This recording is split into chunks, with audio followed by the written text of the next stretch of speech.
What's up? Welcome, everybody, to another episode of Wire2Wire Sports Podcast.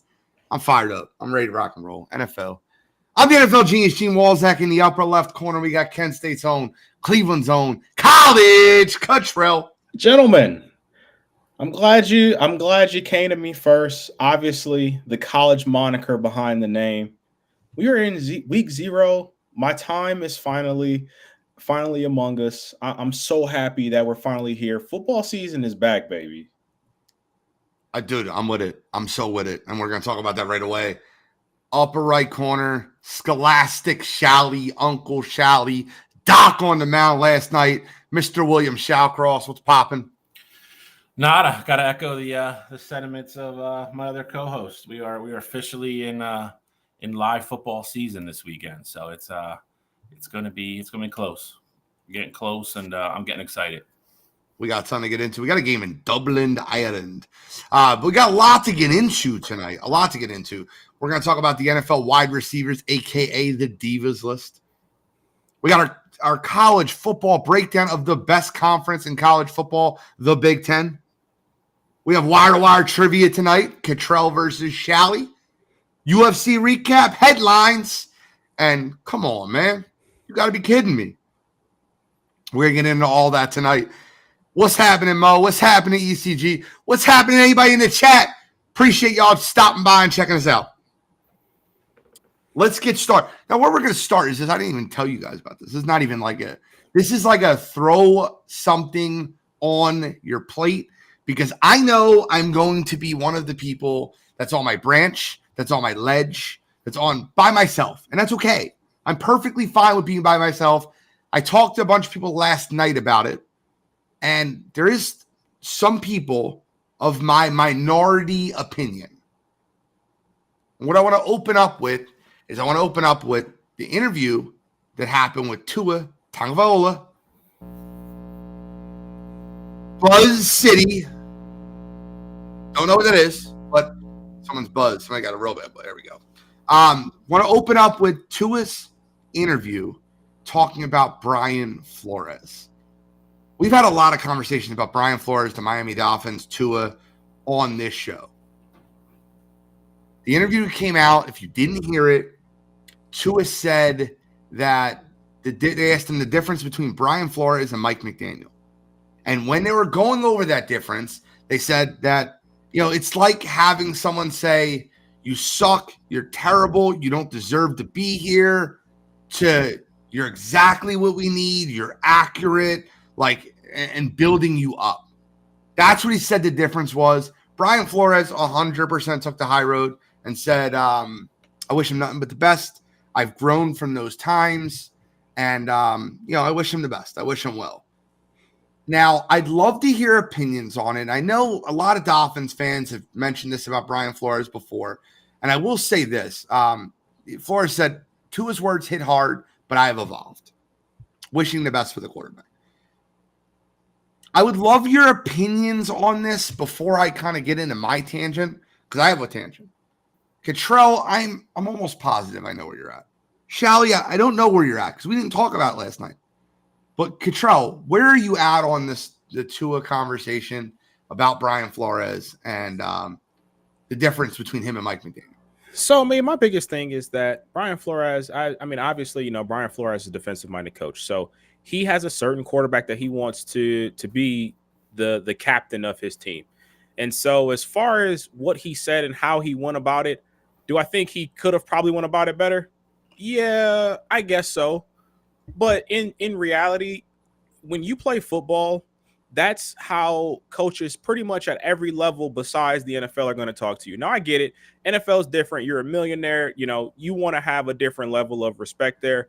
But the reality of the situation is that Brian Flores felt like Tua wasn't good enough to win them games and ultimately get that team to what they wanted to do in his system.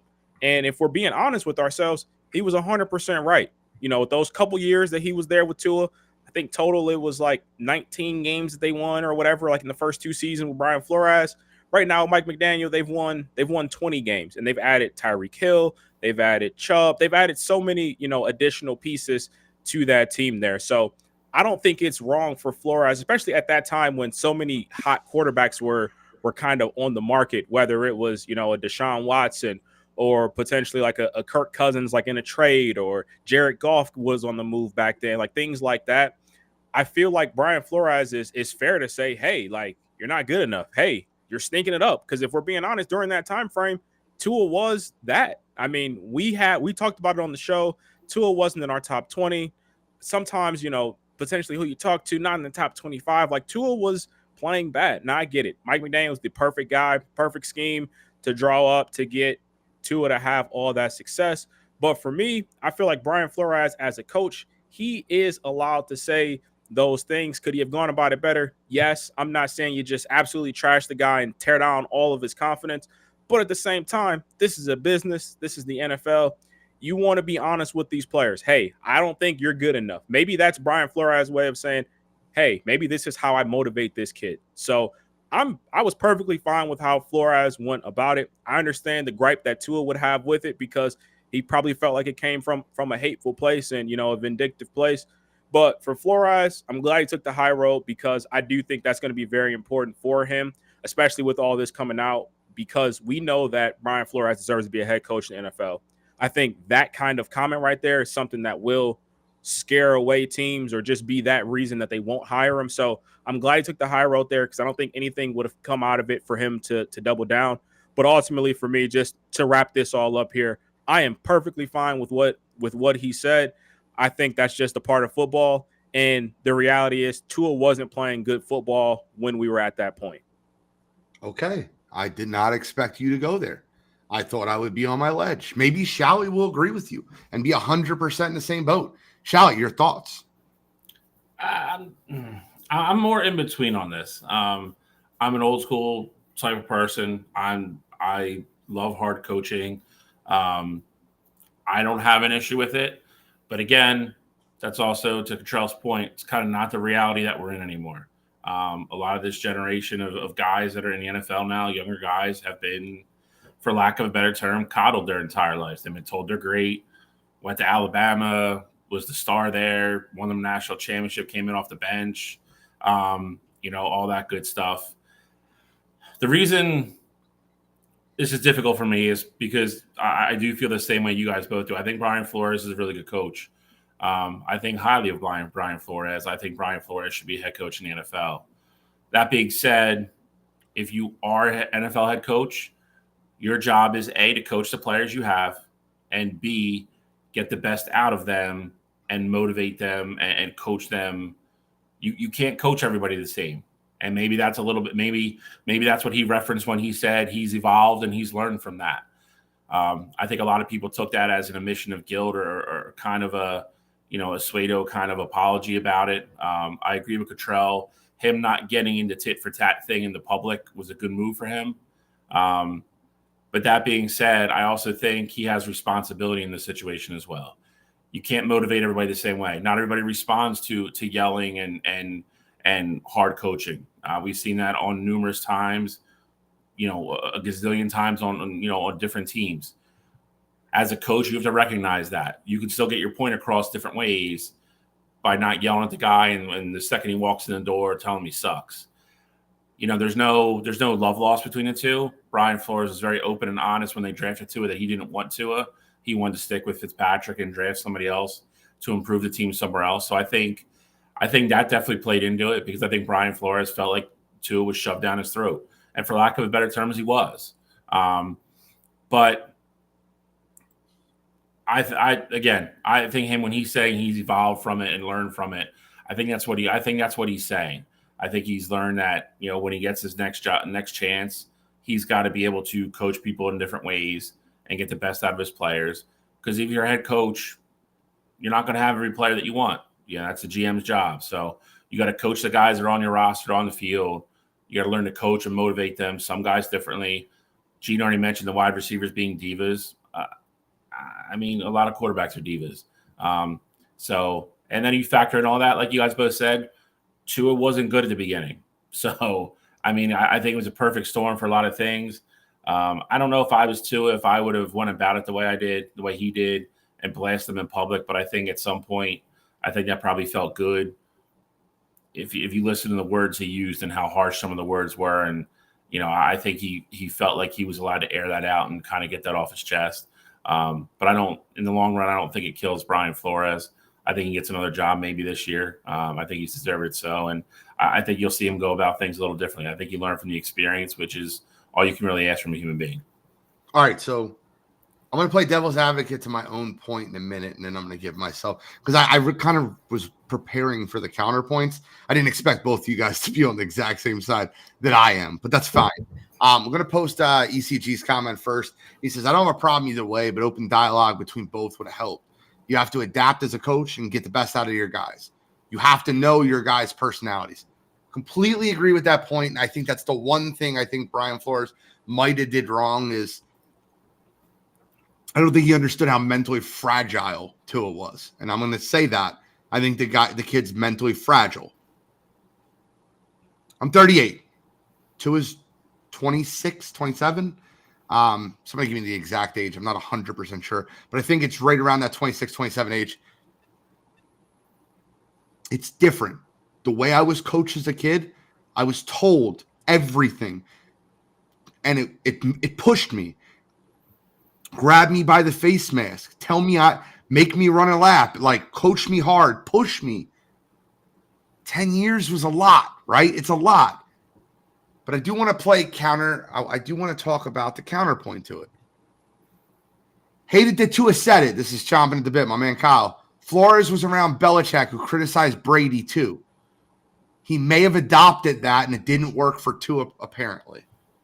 So... And then he's 26, which is what I originally said. So I'm right there. 12 years is a difference. And here's my whole point on it. I think he is fragile. Fragile. Thank you, Timmy Todd. But here's my point on it, right? Bill Belichick's coaching tree that's been coaching in the NFL has been known to be this type of person. Matt Patricia had issues with players in Detroit. Bill O'Brien, his nickname was Teapot, because he would always boil over, and he had issues with players in Houston. Mike Rabel, listen, as good of a coach he was, he had a lot of issues with players. The Bill Belichick coaching, Brian Flores now, this comment comes out. They're hard coaching. They're from that Belichick coaching tree, and a lot of them haven't worked out in the NFL.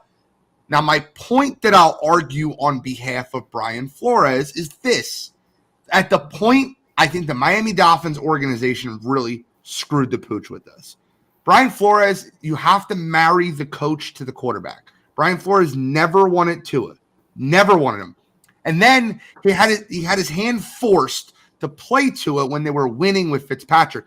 We all remember that conversation. We all remember that they were like 3-1, and they're like, well, we're going to Tua. And we're like, what the hell? Like, Ryan Fitzpatrick's leading them to wins. We're just going to Tua. We drafted him at 6. We're going with Tua. That is what it is.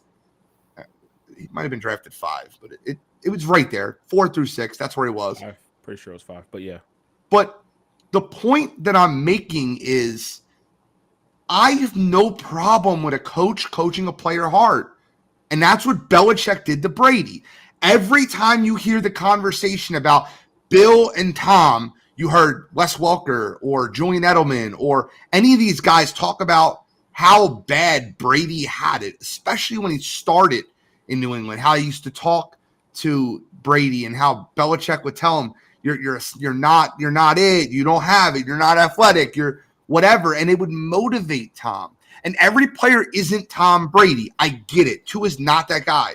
You have to understand, back to ECG's personality, right? ECG's conversation about personalities, he said you have to know your guys' personalities. Look, that he's right. Because if you have a fragile player and you drafted him 5th overall, you got to figure out a way to coach him without destroying his ego and destroying his mental. Mike McDaniels has done that. He's from a different coaching tree. He's from the Kyle Shanahan tree. He worked with Sean McVay. This is a different style of coaching. And it's working for Tua. Tua's looked better the last 2 years under Mike, regardless of the wins and losses. I don't think McDaniel is a better overall football coach than Brian Flores. But I will say this. He's getting more out of that offense. That's a fact. There's no arguments being made there. That offense looks better under Mike McDaniel. I kind of see both sides. I just wish, for the sake of Tua, I think Tua looks bad in this whole situation when it was meant to make Brian Flores look bad. And I get it. General public will probably side with Tua. But to me, and to a lot of the football heads, and a lot of the guys that have that old school mentality that Shally just spoke of, I don't know. I look at Tua a little differently today than I did a week ago. I look at him as a little soft. Nick Saban has an open door policy. Brian could have picked up the phone to personally scout Tua. Yeah, I mean, that's fair. I listen, and Dante, I know you're as full on the college game as anybody, right? But, like, it was really obvious that Brian never wanted Tua. It was obvious during the draft prospect. It was obvious when he tried trading him for Deshaun Watson, and he was talking with the front office about trading Tua for Deshaun Watson. It was very obvious that pick was made from the GM and ownership. Now, should Flores have adapted when he realized that Tua was the guy? Sure, he should have. 100% should have. But, like, don't hire a coach and then hamstring or, like, lock him up to a quarterback he didn't want. We seen what happened down in Carolina when Frank Wright, Deuce Staley, and Josh McCown wanted C.J. Stroud, and the Panthers front office wanted Bryce Young. It looked a mess. So now they bring in a coach that's specifically designed to coach Bryce Young. You cannot, situations where you do not marry the coach to the quarterback are going to consistently fail. They are joined at the hip. That's what it is. I don't disagree with anything you said. I mean, that being said, like, there are parts of this that Brian Flores completely has responsibility in. Like you said, he didn't want to. We all know he didn't want to. But if you want to remain the head coach there, like, you have to do something differently. Like, you have to at least try. Your strategy can't be, I'm going to destroy this kid every day he walks into the building and hope that we trade him or hope that he retires or something, and then I get to go back to playing Ryan Fitzpatrick. Like, that wasn't realistic either. So, again, at the end all be all, I don't think this hurts Brian Flores. I think he's going to be asked about it, though. Like, I mean, when he goes to the interviews, like, this is going to come up. Because, like you said, like, Tom Brady he's not the unicorn example, but you also have to look at Tom Brady's upbringing. His dad was a football coach his entire life. Like, Tom Brady's been coached like that since he was 12 years old. He was at Michigan under Lloyd Carr. He was around Bo Schembechler, like, when his dad was assistant coach there. Like, he's been around that entire, like, Tom Brady's able to be like, hey, he's not telling me I suck to tear me down. He's telling me I suck so I can get better and tell me where I need to improve of. That's how Tom Brady processes stuff. Tom Brady's older than me. Tua has, since the time he was probably in middle school, been told he's God's gift to football. Went to middle school, went to high school, signed at Alabama. Nick Saban's not an easy coach to play for by any means. But Nick Saban's also, hey, they're kids. Nick Saban will also realize, hey, I got to do this, this, and this to get the best out of them. So, again, you can argue with the model of player now versus then, which I think is the bigger argument. Like you guys said, like, multimillionaires, these guys come in the league making $30, $40 million guaranteed. You see with the NBA all the time, by college coaches, when they go to the NBA, they don't work out most of the time because these guys are like, I'm making $4 million this week. Like, you're not going to talk to me that way. And again, and to factor on the other point that Gene brought up, I don't know how mentally strong Tua is. I don't think you can be torn down every day and function in some degree either, but that plays into this too. Like, it just, to Gene's point, it was a bad marriage. It was a bad marriage. They could have waited another year and took a quarterback. Like you said, they were 3-1 with Fitzpatrick. They were looking great. And I think part of it was we all knew that was going to happen. We talked to that conversation we talked about on the show. When they forced Tua in there, you knew you were going to lose a lot of people in the locker room because you're taking a team that had a good roster that was potentially a playoff team, and you kind of hijacked it and just kind of, nose dove it into the ground. And then you saw that's why you saw so much turnover in Miami. So I think Tua definitely factors into the situation. I also believe no matter what age group you're from, I think being quarterback of an NFL team is one of those positions where you have to be mentally tough. It's like being a goalie in hockey, the ace of a pitching staff, stuff like that. Like there are just certain positions in sports where you need to be better and you have to be mentally tough to play because they're really hard positions to play. NFL quarterback is definitely one of those positions. He's got to be better. And then again, I think you heard it from Brian. I think he said it without saying it. I think he learned that he did certain things wrong that if he would go back, he'd probably change. And he learned from that. And the next time he gets an opportunity, he's not going to do it again. So, but I mean, I think to your point though, Bill, like the one thing that you said that like really, I guess, stuck out to me was the fact that, Brian needs to take responsibility. And I agree with you there, like take responsibility for what happened. But at the same time, it's like you said it's because like if he knew he was bringing in Tua and he knew that's what everybody wanted, if he wanted to keep his job, then he was going to have to find a way to make that work. My thing is that in the NFL, the name of the game is winning. I mean, at the time, Brian Flores was winning football games with them. At the time, he had won back-to-back winning seasons. That was the first time he did it in like 20 years. So I feel like at that point, Brian Flores knew like, hey, in reality, I'm winning games. I'm doing better than we've done in the last 20 years. I'm going to keep my job regardless. I want to run my team how I want to run my team. And I think another part of it is that, you talk about guys being coached hard and things like that, like in personalities. I'm sure Brian Flores felt like there was nothing that Tua had done to prove that he deserved to be the starting quarterback of that team. Because I think if that was the case, I don't think Brian would have attacked this situation like that. Like, I feel like in practice and things like that, it would be one thing if Tua was consistently hitting the man or taking over, similar to what he did in Alabama. Like in Alabama, he took that job from Jalen Hurts. Like it wasn't just given to him because he was the incumbent 5-star and like he was going to be the future of that team. It was that the team played better while he was in there. So I feel like Brian Flores in the bigger picture got the raw deal. And 100%. I also think this is basically Brian Flores wants to be a head coach again. And this conversation that came out through Tua is basically trying to put a nail in his coffin to not allow him to be a head coach. I really believe that it's spiteful, if I'm being honest with you. I agree. And Godfrey, to just read your comment here. Can I read the comments? I'll put them up there and we can react to them. Yeah. All right. Godfrey said they want these coaches to invent star quarterbacks. That type of coaching only works with success. With no success, that style won't fly. Brady was built differently. Even at Michigan, he had to earn it. And they said, Kyle Shanahan talked smack to his players. Then he said Flores and all his other Belichick alumni try to come with that style, but without Bill Belichick cachet.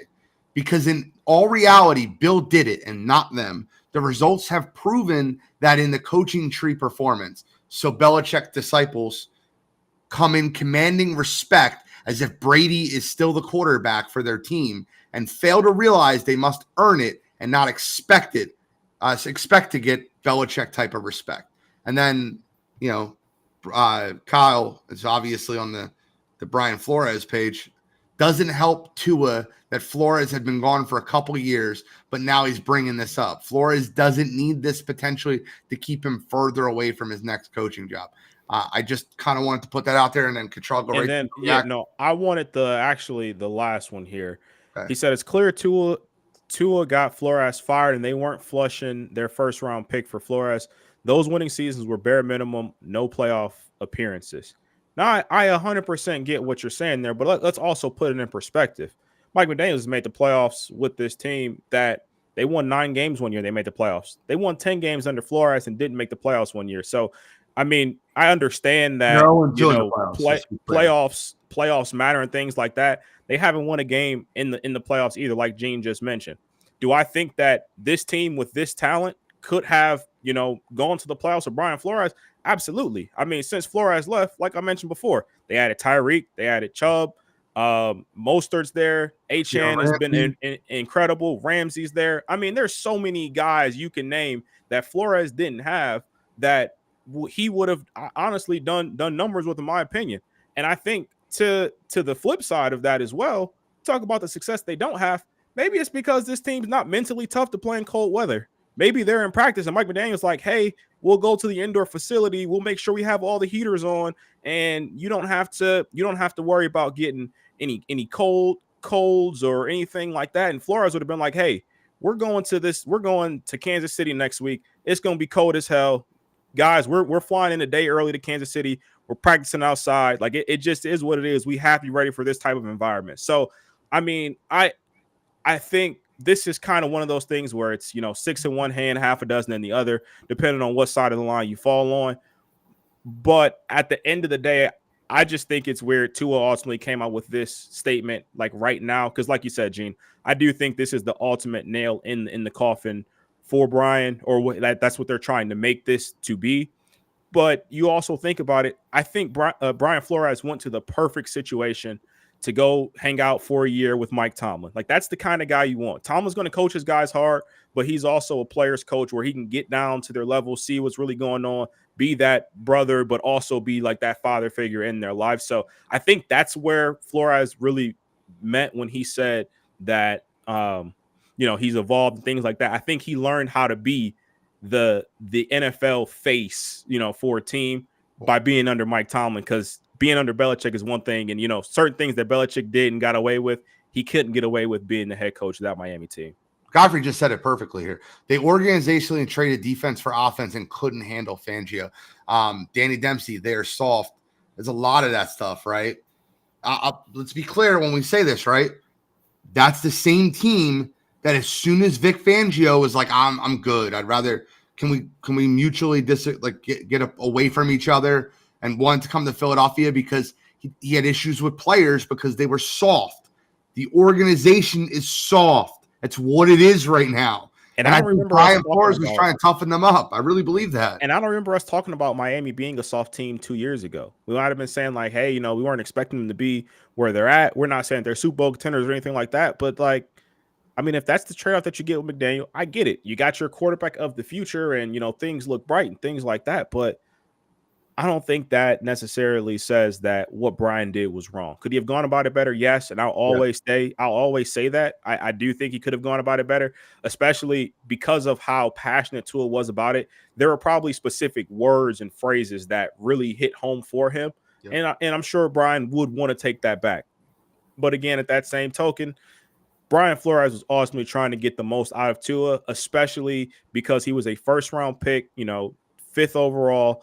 And he was given the keys to a franchise that at that time he really didn't deserve.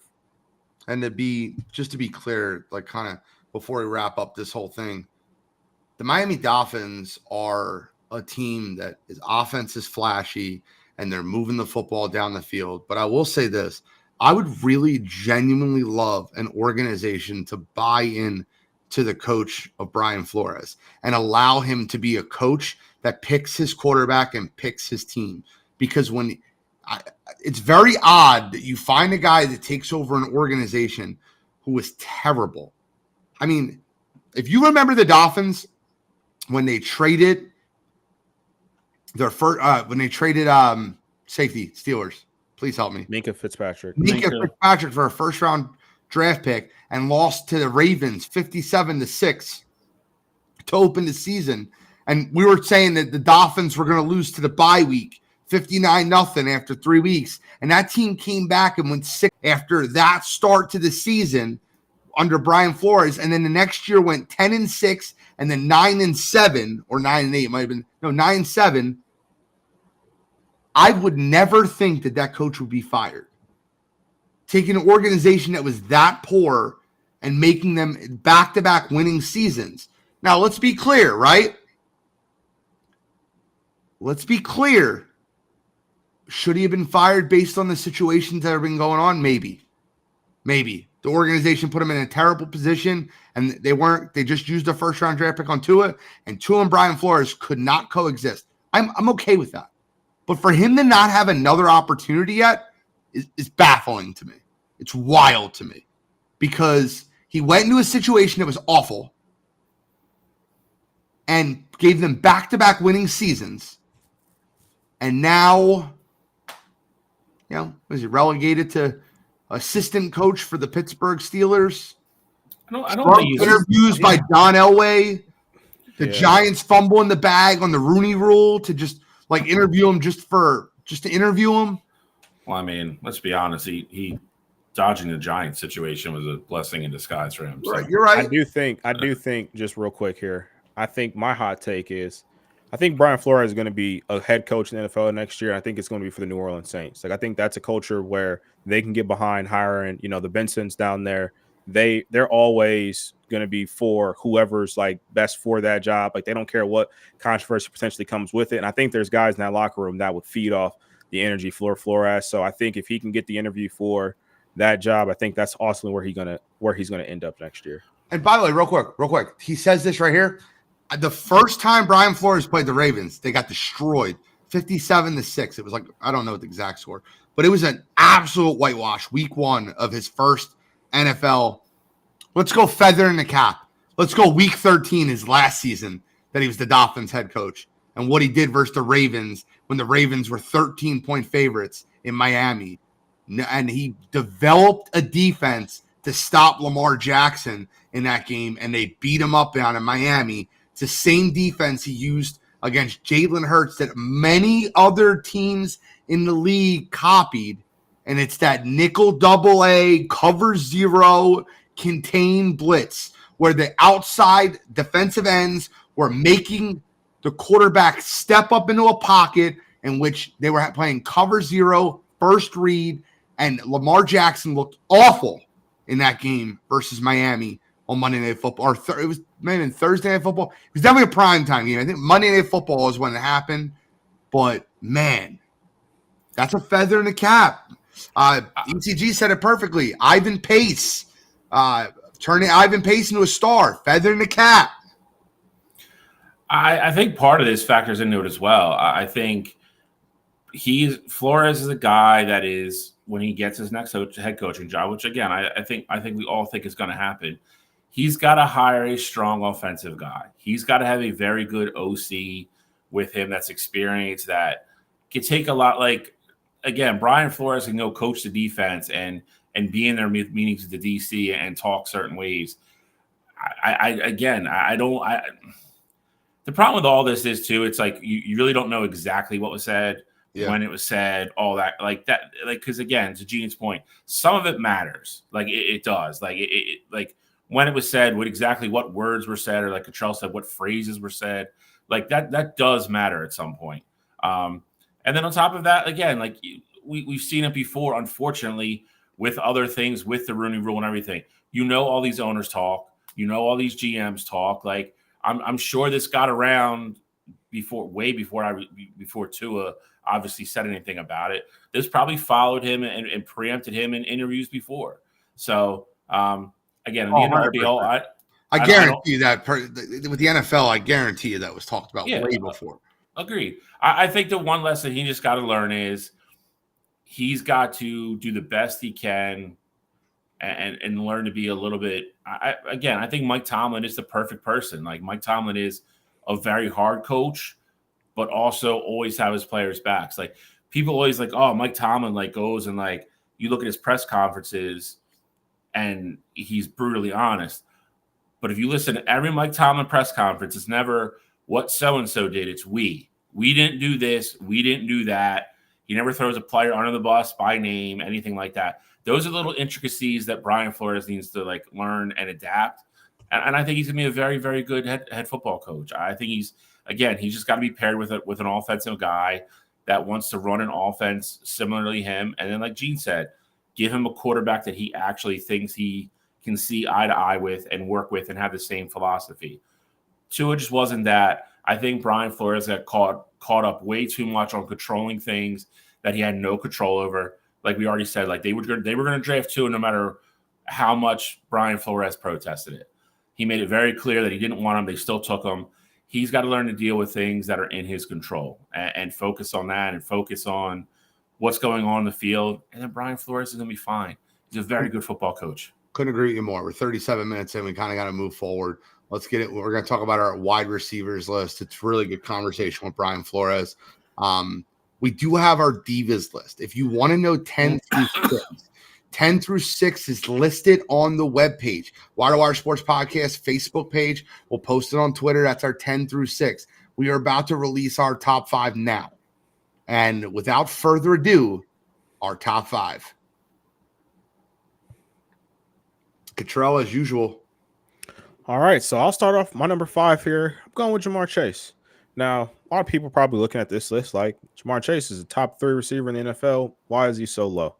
For me, I think it's important to realize that Jamar Chase is having some contract dispute issues with the Cincinnati Bengals. Now, does that mean that I think that he's not going to play some games and things like that?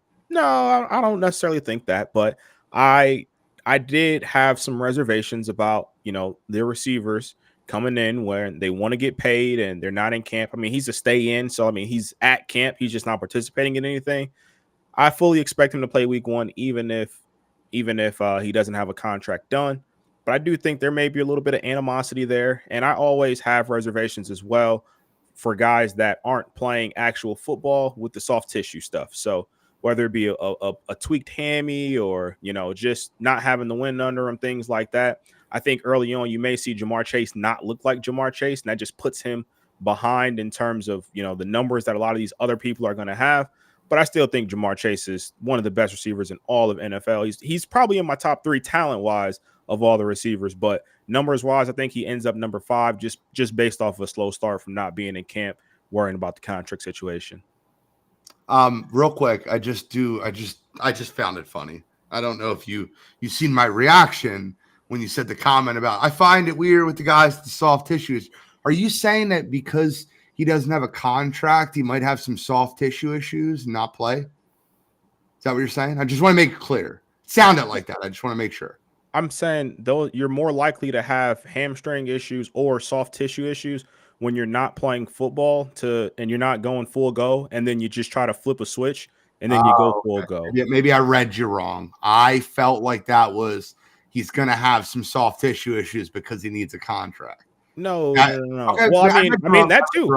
If I'm being honest, that too. Later in the year, don't do that. You got yourself out of the corner and you're putting yourself right back in it. That's fine. Because I remember 2 years ago we had a conversation about when Lamar Jackson wasn't coming back from injury, and it was no, it's not that at all. And then all of a sudden he got his contract in all 17 games. Lamar was there. But again, so what I said originally, you have those soft tissues when you're not playing football. Now, I'm not saying that's what Lamar has. These situations aren't apples to apples. But to what you just said, though, I know that if Jamar has that nagging injury, if he's not, I'd say 85%. I feel like normally Jamar Chase is like, if I'm 65%, I'm going out there. With the contract being on the back burner, I don't think that's going to be the case for him.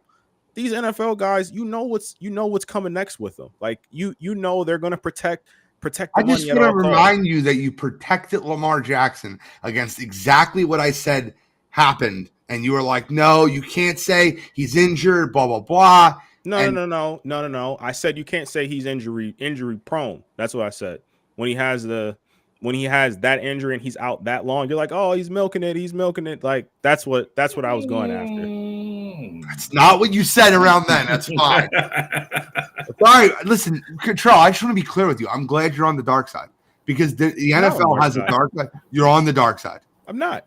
This is the dark side. When players are sitting out because they're CMC all again. It's the CMC plan. I 100% agree, Godfrey. It's the CMC. I don't know. I'm not paid. We'll figure it out later. Okay, that's fair. That's fair. I'm with that. But to even that point, we didn't talk about CMC the same way we talked about Lamar. Because the Panthers stunk. No, because the Panthers stunk. That's why. Don't do that. The Panthers stunk. That's why. So because they're losing, it's okay. But if they were winning, no, it wouldn't it's not okay. But we didn't talk about it with CMC. The Ravens were in the playoff race when Lamar wouldn't come back from that injury, and even like coaches and people in the organization were like, "Well, I'm shocked Lamar's been out this long. He definitely could have came back." I remember 3 weeks before the end of the season, I'd be shocked if Lamar Jackson's not back by week 17 as a warm up for the playoffs. He didn't come back. Not only didn't come back for week 17, he didn't come back for the playoff game because he didn't get paid. That's why he didn't play. You say what you want to say about Lamar Jackson and Jamar Chase and CMC. It's a business. And I want to make it very clear. I want to make it very clear. When I said it about Lamar Jackson, you were full in defensive attorney mode. And now you're bringing it up with Jamar Chase. And I thought you were going to get out of corner. You were like, oh, but I appreciate that. Welcome to the dark side. Oh. not there. All right. Hey, get their money. They deserved it. CMC, look, like Godfrey just said, CMC got his money, and then he's Iron Man. He's Cal Ripken. That is so perfect. He went from Percy Harvin to Cal Ripken in 1 year. I agree. That's a great line. Shally, number 5. I'm going to go with A.J. Brown from Philadelphia, coming off 2 back-to-back 1,400-yard seasons.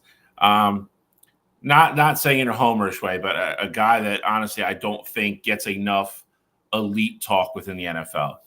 You put his blind numbers up across the board. He's right in step with a lot of these guys.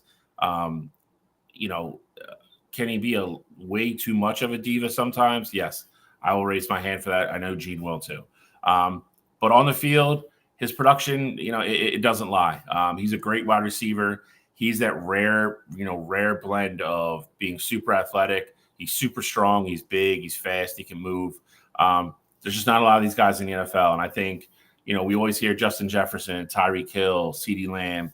You always ask guys like for their top 3, top 4. It's very rare that you'll hear A.J. Brown's name. But if you base it off production and everything else, his name should come up more, in my opinion, because he's right on the doorstep with all those guys. So, not a number 1 type guy, definitely a top 5 type guy, though. So he lands a number 5 for me. The only reason A.J. Brown is number 5 for me, and by the way, I made this list before I went to training camp yesterday.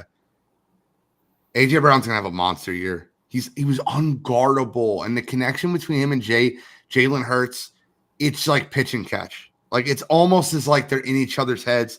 They're developing a different chemistry. Watching them in 7-on-7 drills and 11-on-11s, he was unguardable. I don't care if it was Slay. Slay guarded him pretty well. Still made a one-handed catch, made it look easy. The only person that like literally got in his grill was Quinyon Mitchell, the rookie corner. But A.J. Brown, the only reason I have him number 5 and not higher is because the Eagles have Saquon Barkley. The Eagles have Jalen Hurts, and the Eagles have Devonta Smith. And it's a lot of ball to go around. So I have AJ number 5. Number 4, I have Jettas. And I think Justin Jefferson could be in for a monster year. Close to a 2K season. He could be. Sam Darnold, they're going to be losing a lot of football games.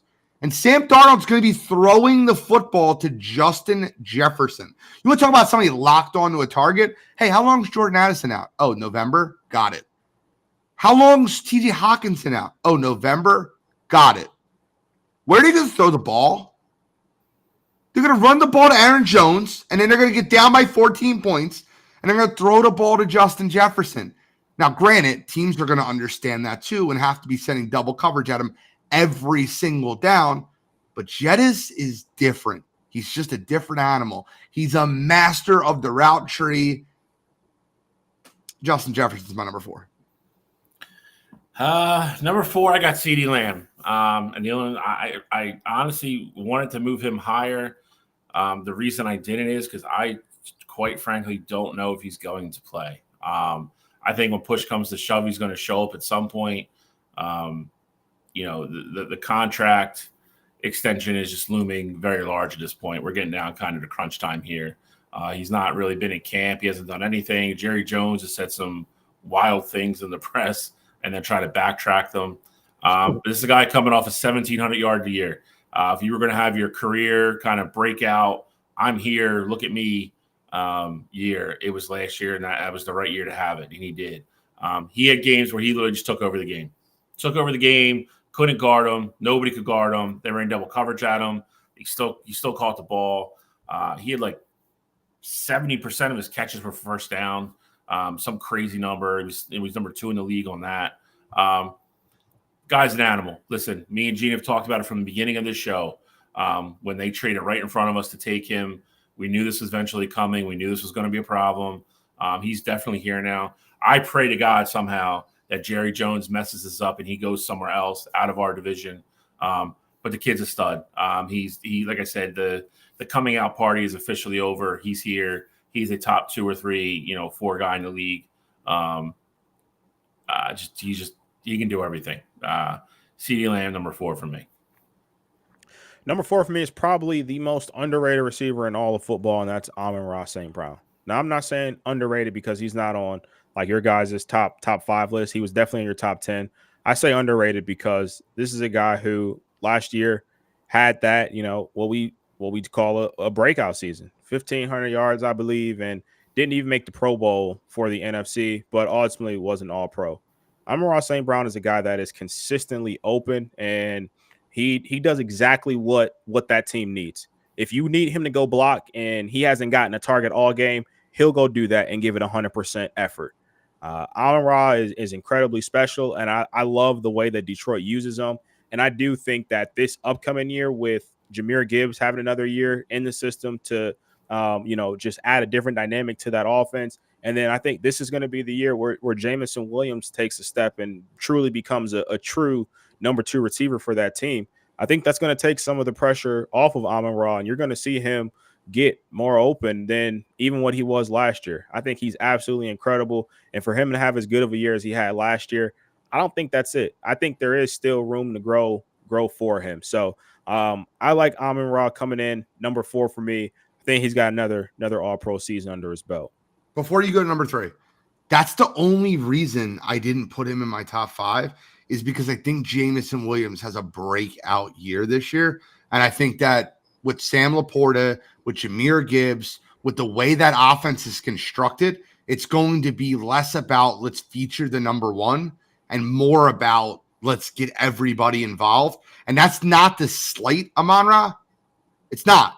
It's just, like I said with A.J. Brown, I think he's more talented than maybe a guy or 2 above him. But when there's a lot of mouths to feed, it's just your production might drop a little bit and your win total goes up. Yeah, and I get that. Amon-Ra, just to be I clear. get that. That's why I said it's not. I wasn't specifically talking about you guys because you had him in your top 10, and he was close to making it there. But I definitely wanted to show him some love there because I just think he's gonna replicate last season. Godfrey's cracking me up in the chat. Number 3 for me, I got CeeDee Lamb. Like Bill said, the true question mark here is when does CeeDee Lamb come back? I imagine that he'll be there for the first game.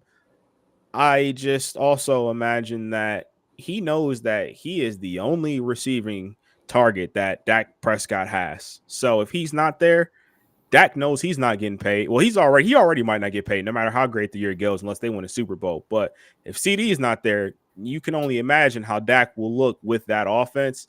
So I think that may be what CD's like looking for. Like he knows that offense won't run unless he's there.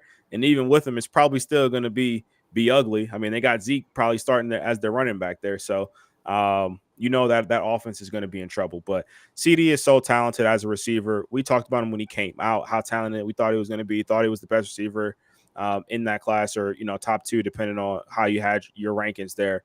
And last year was the year that he showed that he's one of the top guys in this league. And I think numbers wise, if CD is going to play all 17, he's going to be up there with my top 2, having 1,700 plus yards again. And in an offense like this, where they love throwing the ball and Dak doesn't really have other weapons. I mean, I think CD might end up as the number 1. Like, I wouldn't be surprised if CD ended up closer to 1 than he did like 5 or 6. So I think CD's primed for another monster year. The biggest question mark is what Bill already mentioned. When does CD report and start playing? Yeah, I mean, listen, part of me hopes, like I said, I hope he sits out because I think Dallas is absolutely screwed if he does. And then I think also everybody else will actually finally see how bad Dak stinks when he's not surrounded by an all-pro offensive line and doesn't have weapons all around him. Dude stinks. Number 3 for me, Tyreek Hill, Miami. Reason I have number 3 and not number 2 or number 1, kind of what you guys have mentioned with other guys. I think you saw it last year with Jalen Waddle being healthy a lot of the year. I think I don't think his skill level is going to go down. I don't think he's lost a step or anything like that. I think, with the emergence of Miami actually having kind of a steady running game towards the end of last year, which they lean on a little bit more, I just think his numbers are going to dip a little bit, not because of skill or anything like that. I just think they're going to spread the ball around a little bit more. That's the only reason I have him number 3. He's coming off back-to-back 1,700-yard seasons, which is insane. He's an absolute nightmare matchup for any kind of defensive coordinator because of his speed. You can't, they bring him in motion, and Mike McDaniel comes up with so many different ways to get him open and get him off the line of scrimmage. So, number 3, again, is nothing to shake your hat at, but that's the only reason I have him number 3. Death taxes and Tyreek Hill having 119 receptions for 1,700 yards.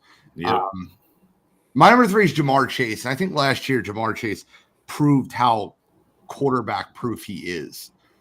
Even with Joe Burrow injured for a majority of the season, Jamar Chase still had the most receptions he had in his career with 100 receptions, the most targets he had in his career. Now, the touchdown numbers dipped. The yardage numbers weren't where they were his rookie year. And I think that will come back if Joe Burrow remains healthy. But Jamar Chase is one of the safest wide receivers that you can play. People are calling him a dangerous pick in fantasy football. I don't think he's a dangerous pick at all.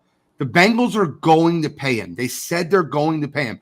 I think there's a real big thing going on between the Dallas Cowboys and Cincinnati Bengals of who bites first on a contract between CeeDee Lamb and Jamar Chase. And I think what's happening right now, the Dallas Cowboys already went out and said they're offered CeeDee Lamb just below what Justin Jefferson got paid. And CeeDee Lamb's not going to accept that. He wants to be the highest paid receiver. And the moment CeeDee Lamb gets his contract, I'll bet you Jamar Chase is 1 second behind with an extra $100 added on to the end. But Jamar Chase and CeeDee Lamb are my 3 and my 2 for exactly those reasons. They are going to be, number 1, they're going to be relied on and they're going to receive a ton of targets. Losing Tyler Boyd, I really believe that the Cincinnati Bengals and Joe Burrow will rely on Jamar Chase a ton. The same way the Dallas Cowboys will be relying on CeeDee Lamb. CeeDee Lamb's going to get paid. The contract's going to get signed. I think it gets signed within the next week or so. I think both of these guys are signed before the season starts to long-term extensions. I think both of them have great years. Barring injury, I think these guys are my 3 and 2. Jamar Chase 3, CeeDee Lamb 2. Number 2 for me, I have Jamar Chase as well. He got a bump for me this year. Obviously, the big elephant in the room is, assuming he stay healthy, he gets Joe Burrow back, who's a top 3 or 4 quarterback in the league. I think it matters. Like Gene said, his targets didn't go down last year. His receptions didn't go down. Kind of the big play where he succeeded with Joe Burrow, being able to take the top off of defense, use his physicality. He's a Julio Jones type mold type of guy. With Joe Burrow coming back, you would assume a lot of those big plays would come back. So I think Jamar Chase goes back to where he was. I agree he gets paid. I agree he plays. I agree with Gene as well. I don't think he's a risky fantasy pick. I think he's number 2, and I think he's just a shallow kind of step behind the guy that I'm number 1. And number 2 for me, I got my guy Jay Jettis. I got Justin Jefferson. You want to talk about a guy who's quarterback proof? I think Jettis showed that last year. I know he had a big start to the year before the injury, but afterwards, he came back and Kirk Cousins was no longer the quarterback of that team. They had Mullins in there. They had Josh Dobbs in there. I mean, it was who's who basically. I think Jaron Hall had some time in there as well. So, I mean, he played a lot of Jaron Hall got a whole 2 quarters, and he was terrible. He was awful. Sorry. So, I mean, he had his pick of the litter of non-starting quarterbacks, and he still found a way to put up 1,000 yards last year on 68 catches. So, I think that says a lot for a guy who was off and on injured reserve. I mean, he had the full injured reserve where he had to sit the 4 weeks. Came back and basically missed another complete game against the Raiders. But I think Justin Jefferson is going to be heavily relied on in this offense. Like Gene mentioned before, you're going to see a lot of Aaron Jones and you're going to see a lot of Justin Jefferson. I think Justin's numbers, although Kirk left, I think Justin's numbers will remain close to the same because again, you have to remember that like who the head coach is of this team. Kevin McConnell's the same guy that was scheming stuff for Cooper Kupp. He's playing in that same role that Cooper did while he was in LA. So I think Jettas is primed for a big season. And I think when shit gets rough for Sam, he's going to throw it Jettas' way, whether he's open, whether he's covered, just because that's going to be the only receiver he can trust until November. But with all that said, number one for me, got to go with Tyreek Hill out in Miami. I think it was telling that Mike McDaniel and Tua basically came out and said, hey, we were doing all we could to try and get Tyreek Hill to 2,000 yards last year. I think that's a team that is quite literally running their offense through Tyreek. And although they have Jalen Waddle and as special as he is, I think Tyreek Hill is going to have as many yards as he wants to, as long as he can stay on the field. The only reason why he wasn't close to that 2K mark last year was because he had that injury. I think it was in the Raiders game is where it occurred. And that just kind of nagged him, towards the back half of the season there. But I think this year Tyreek Hill's got 1,800 to 2K yards written all over him in that explosive Miami Dolphins offense. Number one for me, I'm going Jettas. I think he's the best route runner in the NFL. I agree with Cottrell. I think he's quarterback proof. We're going to test that theory this year for sure with Sam Darnold absolutely being at the helm now. But I agree with pretty much everything Cottrell said. They're going to find a way to get him open. We've seen it time and time again. They play him with the line, play him man, put a safety over top. He still gets open. He still makes a 50-yard catch. He's just special. He's different, just like a lot of these guys on this list. And I think he's just a cream of the crop, in my opinion. I don't think his production is going to slip as much as other people think he's going to. He still only played 10 games last year. He still almost went for 1,100 yards. He had 6 touchdowns. The kid's just a stud. I don't think he goes backwards at all. To Gene's point earlier, I think Minnesota's probably going to be down a lot. I think they're going to throw the ball a lot. I think he's going to have a ton of catches this year. Yardage, I think, will be like Cottrell said. I think it's going to be right where it needs to be, where it always is. And I still think he'll score a lot because he's at times he's just unguardable. So number one for me, he stays where I had him last year. I'm about to give away a fantasy plan. This is fantasy. Like what I'm about to give you is gold. If you're going into a fantasy football draft, I'm giving you gold. Draft Tyreek Hill at all costs and trade him for the highest amount of assets you can right before your season's trade deadline. Let me explain to you what I mean. This is what the biggest mistake people make in fantasy football. He plays at home versus the Jaguars. He plays at home warm weather versus the Bills, who have no secondary. He plays at Seattle in September. He plays at home versus the Titans. He plays a Patriots team who's disheveled. He plays the Colts, the Cardinals, the Bills, once again, who has no secondary, and the Rams, and then the Raiders in the 17th, and then he adds the Patriots on the 24th. Fantasy football playoffs and trade deadline, always right around November 23rd, 24th, 25th. Wait till you hear the end of this guy's schedule. At Jair Alexander, Lambeau Field, cold weather. Home versus Sauce Gardner. At Derek Stingley. Home versus the 49ers and at Cleveland. And then he goes at Sauce Gardner. I'm going to tell you something right now. Tyreek Hill might have 2,000 yards in the first 12 weeks of the season because the last 4 or 5 weeks of the season, he is not going to be as productive as he will be in the first 12. But the good news for you all is the first 12 weeks of the season, this guy might have 1,500 yards. Tyreek Hill is my number one wide receiver this year because they will force him the ball. They get him the ball in space, whether it be screens, slants, drags, and he's always good for a go route because he's the fastest guy in the league. Tyreek Hill's my number one wide receiver, but trade him right before your fantasy trade deadline. Draft him at all costs. I wouldn't even be mad if you drafted him 1. Draft him at all costs and trade him right before the fantasy playoffs. You're welcome. Well, listen, he's definitely different in cold weather. For sure. He's definitely different. Well, Soft tissue injuries happen. Everybody's different in cold weather. Tua is different in cold weather. Yeah, but when you that's got to the big play thing. at Jair Alexander in Green Bay, then you get Sauce Gardner at home, then you go to play at Derek Stingley Jr., then you get home versus the 49ers, then at Cleveland, a friggin' dog pound, and then you get Sauce Gardner in New York in January? Nah, dog. Sell high. Speaking of fantasy football, are y'all ready for this week's trivia question? Oh man. Fantasy football. Fantasy football. This trivia time.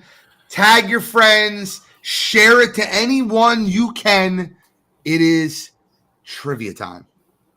And this week's category is the top 10. I'm going to read it to you just like it is so I don't hear any complaints or any issues. Top 10 fantasy scorers in the 2023 season in PPR leagues. ESPN scoring, PPR leagues, top 10 fantasy scorers. The list is here. It is trivia time. Shally, you're on the clock. Now, by the way, because when we're the trivia host, we get our own little thing. I am implementing a 30-second shot clock. Timer. Are we going strikes or no strikes? No, I hate strikes. The dumbest thing. Okay. Let's get to the person that gets to 5 or 6 first. Let them win. Stopwatch starts. Easy start. You should be able to get a few of them quick, but the stopwatch will matter as we go on. Stopwatch starts now, Shally. I will go with Jalen Hurts. Jalen Hurts is number 5. And I will go with Tyreek Hill. Tyreek Hill is number 4. We should be quick on this one. I will go with CMC. CMC is number 3. And I will go with CD Lamb. CD Lamb, number 1. I'm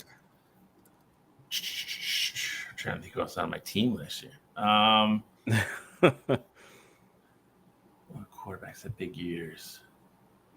I will go with. Actually, I mean, Mahomes has to be up there somewhere. Strike 1. No strike. Doesn't matter. I'm going to go with Amon-Ra St. Brown. Mess it, I'm on, Ra. Number 8.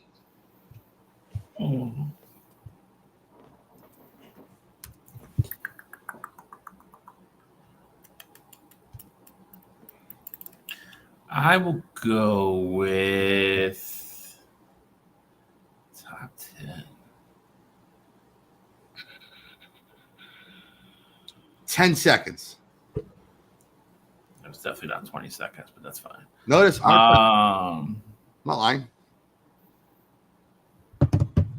Josh Allen. At the buzzer, Josh Allen, number 2. Jesus, number 2. At the buzzer. Starting again. All right. Flowing through here. I feel like he was fucking phenomenal for me last year. But was last year his suspension year?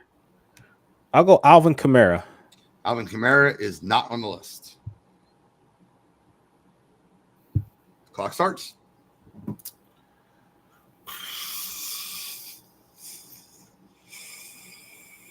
What about? I'll go on a little limb here, just because they scored so many goddamn points. I will go with Brock Purdy.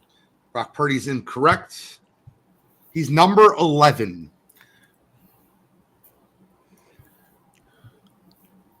We have 5, there's 6, 7, 9, and 10 left.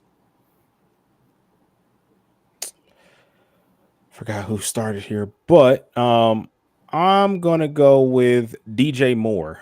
DJ Moore is not on the list. What about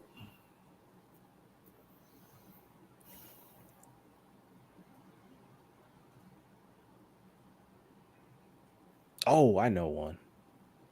About CJ Stroud. CJ Stroud is not on the list. Christ. Puka Nakua. Number 10, Puka Nakua. Edged out Brock Purdy by 1.7 points. Banger. That is a banger. 4-3. 3 left. Oh, God.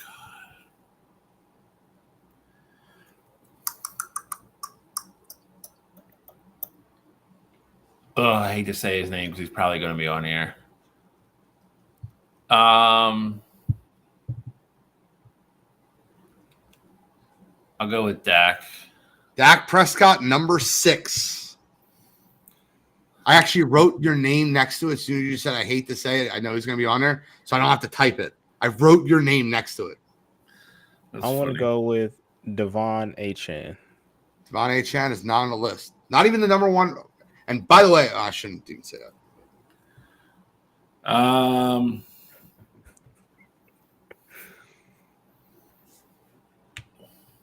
2 left, 7 and 9. What about Cottrell's boy, Lamar Jackson? Number 7, last year's MVP, Lamar Jackson. Number 9 is 100% the hardest person on the list. That's the only one left. And Bill's got 5 now. Bill has 5. You have 4. We're going to go until we get this number 9. Or until it's like 3 guesses in a row where you guys both get wrong. And then if it is, I will have a tiebreaker. All right. So hardest one to get. Just go through here.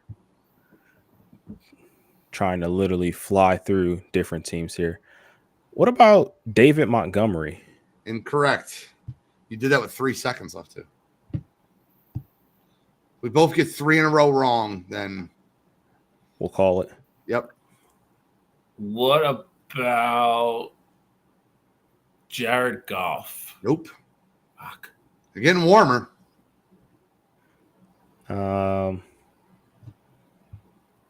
Let's see.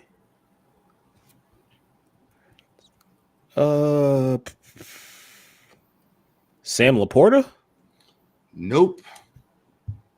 It's 2 wrong in a row. Getting warmer.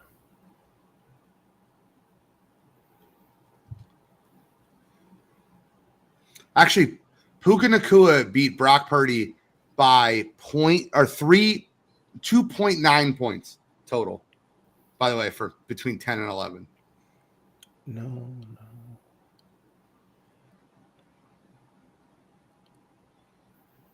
When I talked, I stopped the clock, so we have 12 seconds left.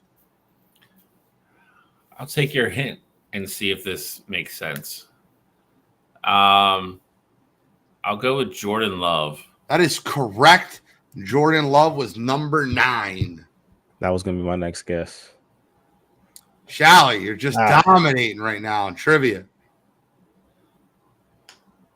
Jordan Love, number 9. That's sick. 100%. Just for fun, I'll read 10 through or 11 through 20 just quickly.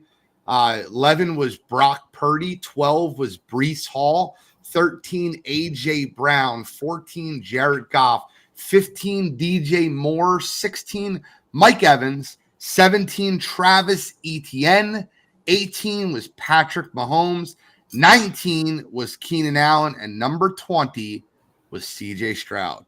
Now, I probably give each one of you guys 15 guesses, and I don't think you would get 21.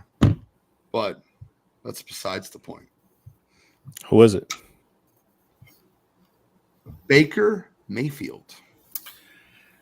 I don't know if I actually would have guessed it. It probably would have took me a while to remember, but I only know that he actually had a good year because after I made all those crazy trades and then Herbert got hurt, I actually won the championship with Baker last year. He had a good year. He had a good number 21 in total points. The scoring was PPR leaders and scoring through ESPN scoring, FFL PPR scoring. That's what I use. That's what we. I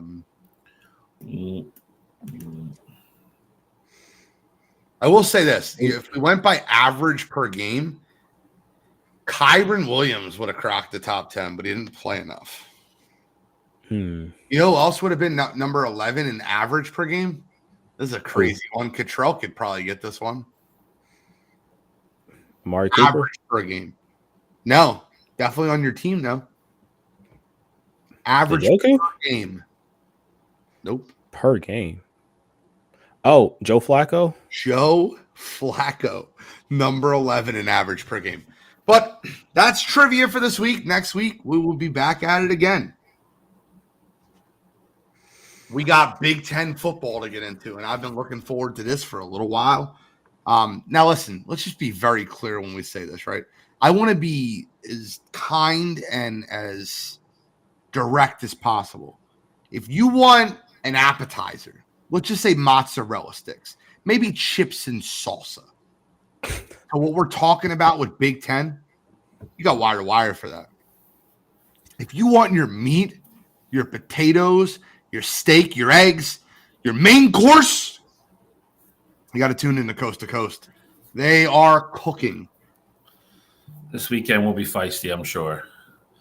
Big Ten, baby. It's the one we've kind of all been counting down to, especially with Alex joining the Big Ten now. So it'll be a fun show for sure. I want to be very clear when I say this. This was so tough for me. Do you mind if I go first here? Because you guys are a lot more and logical and knowledgeable than I am. Go ahead. Like, let the novice get out of the way. This was so tough to me. And I mean this when I say this, because like I've gotten more into college football the last 2 years. Last year, I felt like I did a good job of trying to keep up with you guys. This year, I vowed to be even better. I was between 3 teams to win the Big Ten. Do I go with the homer pick? Do I go with Penn State, Aller? I love their running back room. I love their edge rushers. They got one of the best safeties in the country. And then I was between the 2 teams I ultimately put in the Big Ten championship. And that was both teams that have the same letter in their logo. It's the O, the battle of the O. Whether it be Ohio State or whether it be Oregon. I'm going to be very, very clear when I say this. It was neck and neck for me. I think Ohio State has the better, overall roster. So, I think Ohio State is the second best roster in college football. I think Oregon has the better quarterback with Dylan Gabriel. And I also believe this, and I mean this when I say this. I think if something happens to a quarterback, I think both Ohio State and Oregon both have backup quarterbacks that could step into that role and still be elite. I ultimately went with the better roster over the better quarterback, and I went with the Ohio State University over the Oregon Ducks. But I promise you when I say this, this is like splitting hairs, and I look forward to, I hope to anything that this is the Big Ten title game. Outside, I would love to see Penn State really take that next step forward. But other than Penn State being there, I want to see Oregon, Ohio State so badly because they match up so well on so many sides of the football. And I think that even coaching, Ryan Day, Dan Lanning, a lot of I feel like this is a great season for the Big Ten. And slightest of hairs, Ohio State over Oregon. Now, before Cottrell gets too happy, I'm going to let Shally go second here. Because if Cottrell goes, we're going to get way too much Ohio State love way too early. So, Shally, I'm relying on you to not get too much Ohio State love. He's got Ohio State there. Come on now. Yeah, it's just a matter of who they're going against. Yeah, I mean, as much as I hate them, I'm not. I'm objectionable with them. So Objectionable. I love the Shallyisms, bro. Like I love the Shallyism. I'm objectionable. Listen, I'm honest about them. When I say I think there's something wrong with them, I say there's something wrong. When they're good, You're objective. I say they're good. I'm objective. So listen, I legit think it's a 4-horse race. I think I don't think at the end will be all. I don't think Michigan's there at the end. I think we'll find out a lot about them week 2. I think if they beat Texas, then I think all bets are off because I think they have a top 2 defense in the country. I just have no idea what I'm getting out of what looks, the more I'm reading and the more I'm hearing, is going to be Alex Orji. I think Donovan Edwards is a stud. I think that offensive line is jacked and ready to go like it always is. Like I said, I think their defense is either 1 or 1A in the country, and Ohio State's the other one. So I think Michigan has a chance to factor in. But like I said, I think I'll see everything I need to know week 2. If they beat Texas, then it gets real interesting. I think Penn State is right there. I just think they don't compare talent-wise across the board with Ohio State and Oregon. I think we're all expecting this magical jump from Drew Aller. Not saying he's not capable of it. The kid's a 5-star kid. He has every, tool you'd want out of a quarterback.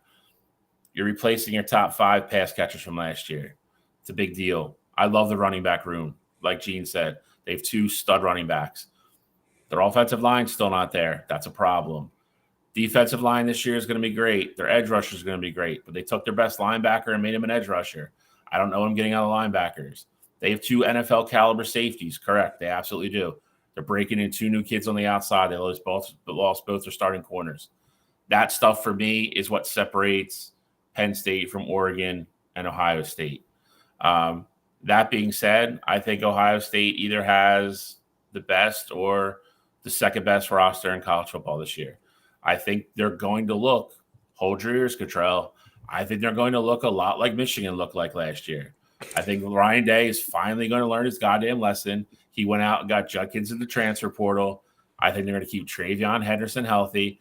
I think they're going to run the ball so Will doesn't have to throw the ball 40 times a game, and they're going to rely on a lockdown defense, like I said, which is 1 or 1A, and they're going to play football a little differently this year in Columbus. I'm not blowing sunshine up Oregon's ass like everybody else is. I think Dan Lanning's a good coach. He's got to win something for me first. He had 2 big games last year, and he got decidedly out-coached in both of them. Got to show it to me. I think Dylan Gabriel is great, but as good as he is, he still lost 4 or 5 games last year at Oklahoma with weapons all around him. I think Oregon's offense is going to be pretty good. I don't doubt that at all. There's question marks all over the defense. Half of them are going to be kids that are new starters. Half of them are going to be transfer portal kids. So if you think every portal kid's going to hit and you think every new starter is going to be a stud, you don't watch enough college football. I think you're going to learn everything you need to know when you guys play October 12th, whenever that is. Yep. You're going to see everything you need to know about both Ohio State and Oregon in that game, and I think you're going to see the discrepancies a little bit bigger than people make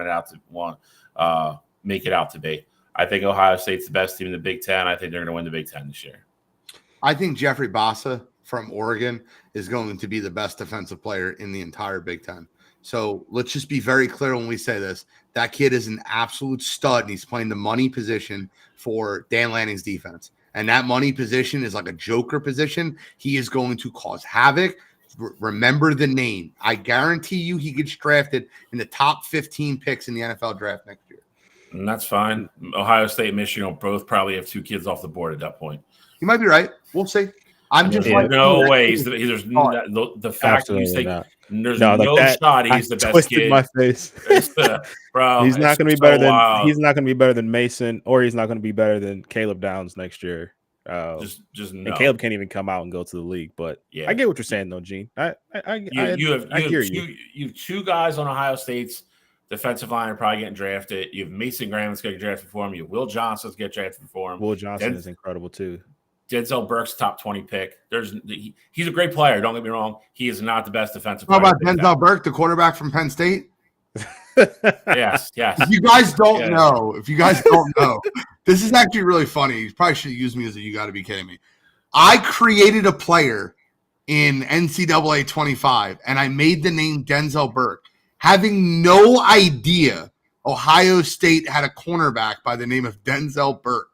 I'm like, oh, like in my head, I'm like Denzel Washington. I was just watching a movie. Like I'm gonna go with Denzel for the first name, and then I made the last name Burke, so it wasn't Washington. And with no clue that Ohio State had a corner by the name of Denzel Burke, and these guys laughed at me for like an hour. And so I deserved it. It's fine. I thought it was funny. Yeah. So for me, you guys know I got Ohio State going there. I definitely will round us out there. On the other side, I got one of the four that we talked about, and it's not Oregon. I got Penn State making it there. I like that Penn State team. I've been higher on Drew Aller than I feel like most everybody else in the country at this point. I think Drew Aller is going to be a first or a second round pick in next year's draft. I think he has that kind of talent. And I also think that James Franklin, while, he definitely can make some boneheaded decisions and things like that, I think as a whole, they realize what they have. Katron Allen and Nick Singleton are absolutely incredible. And that as a two-headed beast on offense, like I think that's going to be huge for them. And I like where they're at defensively. Now, I know they lost Chop, but I still think that defense is going to be absolutely phenomenal this year. I think that's another top 10 defense in all of football this year. And, I just think that Penn State is going to show a lot of people that they belong. And I like Penn State to go to the Big Ten championship. Now, to just talk about Oregon a little bit, and I think ultimately they finished third in the conference. I think them joining the Big Ten is going to make a difference. Now, I'm not going to act like it doesn't get cold up in Oregon or things like that, but it's different when you have to go play games at Camp Randall in November when they have that crazy student section and things like that on their schedule. They also got to go to the big house, and they play Ohio State this year. Like I think this is like a testament to what the schedules look like as opposed to what the teams are. I think down the stretch, you're going to see Oregon realize that Big Ten football is a lot different than being out in the Pac-12, where you can score 40 points and win, as opposed to these big time matchups. It's going to be a race to see who can get 20 points and things like that. So I think Oregon struggles in the tight games down the stretch in the Big Ten. They ultimately finished 10-2. I like Penn State to finish 11-1. Only loss being to Ohio State in the regular season. And I like Ohio State to come out victorious in the Big Ten championship over Penn State. All right, well, I have two questions. Well, no, I only have one question. One question, one comment. Penn State's schedule is definitely an issue. And I don't want to say an issue, a factor. And it's a factor that's in their favor. Yeah. I think they don't play us. I don't think they have Oregon either. Nope. They play you guys. I don't know who they're next at home.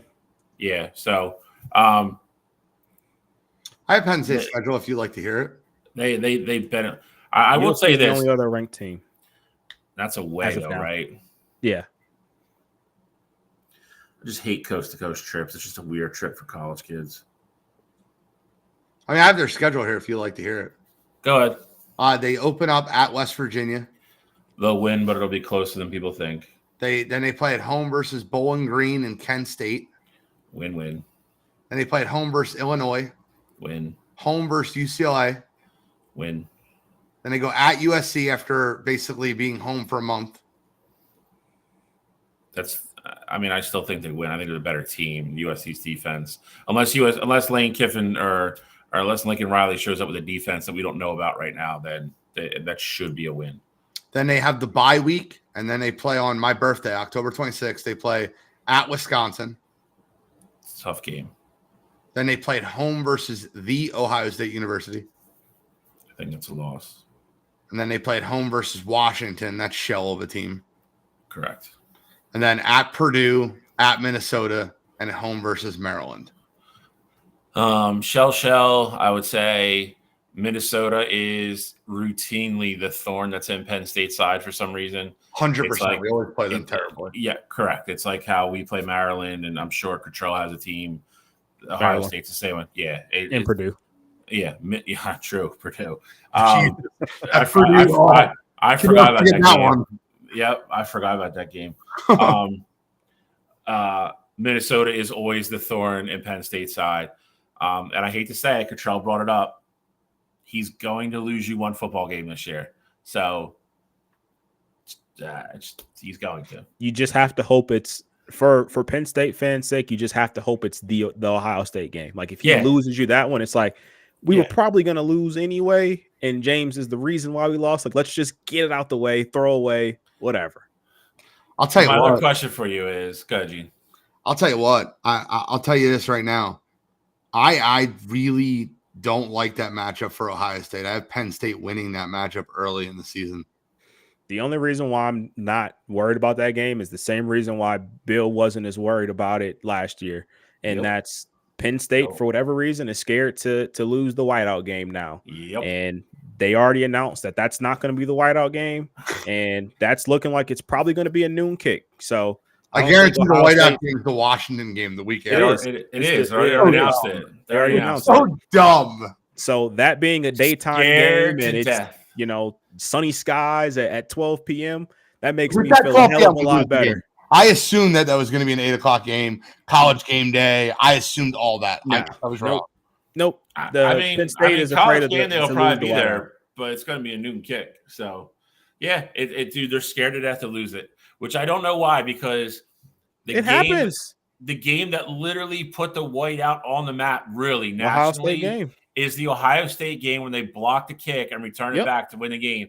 Literally put Penn State white out on the map. Like that is the game. Fact. And now they don't want to lose it. So they do it the week after against corny ass Washington. That being said, who's your second loss for Oregon then? I don't have it pinpointed, but I think it's in that back half. They have to go. And again, I keep saying it like this isn't a knock on Oregon. Like I think going to Camp Randall this year is not going to be a walk in the park. Like I think it might be that game, but they also play you guys at Michigan. Like I think that can be a loss too. I got their schedule up. We can go through it. They play Idaho at home, easy win. Boise State at home, easy win. At Oregon State now, the Egg Bowl was like literally like week 3. Not the Egg Bowl, Civil War. Sorry, Civil War. Is week 3. They play at UCLA. Win. Yeah. Win. A home versus Michigan State. Win. Home versus the Ohio State University.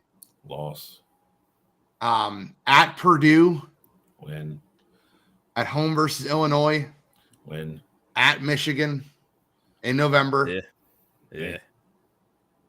At home versus Maryland. Win. At Wisconsin and home versus Washington.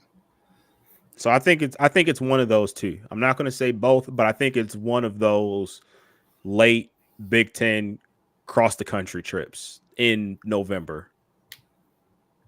I mean, you're talking about the one in like at Wisconsin because there's no other either at or at Michigan. Oh, okay, so November 2nd. I got you. Okay. Ultimately, I think all 4 make it. Agreed. So I think they'll be well represented in the playoff. Sounds like a plan. I'm looking forward to it. Alex is probably throwing TVs through his wall right now. As soon as no one picked Oregon, he left. He's not in the chat anymore. Yeah, you saw he put in the chat Iowa versus Oregon. You see how delusional that guy is. I don't want to give away the Iowa thing that we're doing, but it's going to be so funny. Well, if you guys want a little bit more juicy stuff, tune in to Coast to Coast. Tune this weekend. I promise you, it's going to be. It's a little bit of an easier thing for me this year because monkeys off your back. Yeah, I think it's a little. I think it's a little easier. I promise you, Alex and Cottrell are going to go at it this weekend. I promise you. It is. Alex has been waiting for this for a full year, and now it's here. He's in the Big Ten. He thinks that Oregon's winning the national championship this year. So they're not one saying of it my can't three happen. top Not teams. saying not. I agree. I'm not saying it can't happen. I'm not saying it can't happen. I And think for what it's worth, too, this week, Coast to Coast is going to have a special start time, special start date. We're going live on Sunday. It's going to probably be prime time, whether it be 7 or 8 p.m. Yep. Eastern. We're going prime time this week for the Big Ten, pulling out all the stops. So it's going to be a fun one. So I'll say this. I think the best 5 teams in the country. I think there's the best 5 teams in the country. I think it's Georgia. I think it's Ohio State. I think it's Oregon. I think it's Texas. And then my 5th team, and I don't care what any of you guys say, is the Fighting Irish of Notre Dame. I'm big on Riley Leonard, and I'm big on I think their defense is going to be great, and I think Riley Leonard is going to score the ball and be the senior leadership that they need. I'm big on Notre Dame this year. I think they have a very, very easy schedule. Well, not week 1. You got to play at College Station week 1. Yeah, again, and I'm on record already. I think they lose that football game. I think they are a very similar football team to Penn State. Actually, I will say, if you maybe flip a coin, putting kids around the same talent, I would probably take Drew Aller or Riley Leonard. And I actually, and they lost a teammate, so I actually like Penn State's running back room way better than Notre Dame's, and Notre Dame just lost their starting right tackle. So I actually think Penn State's better. I think Notre Dame loses a head scratcher every year now too. So they're in the same category as I'll believe it when I see it type thing. It is so weird that we're talking college football and we're not talking about Alabama. Like, that's just so freaking weird. You look at, like, no bias aside, you look at a team that lost in overtime in the Rose Bowl to an undefeated Michigan team last year, who's ranked, I think they're ranked 4th. Alabama's 5th, I think.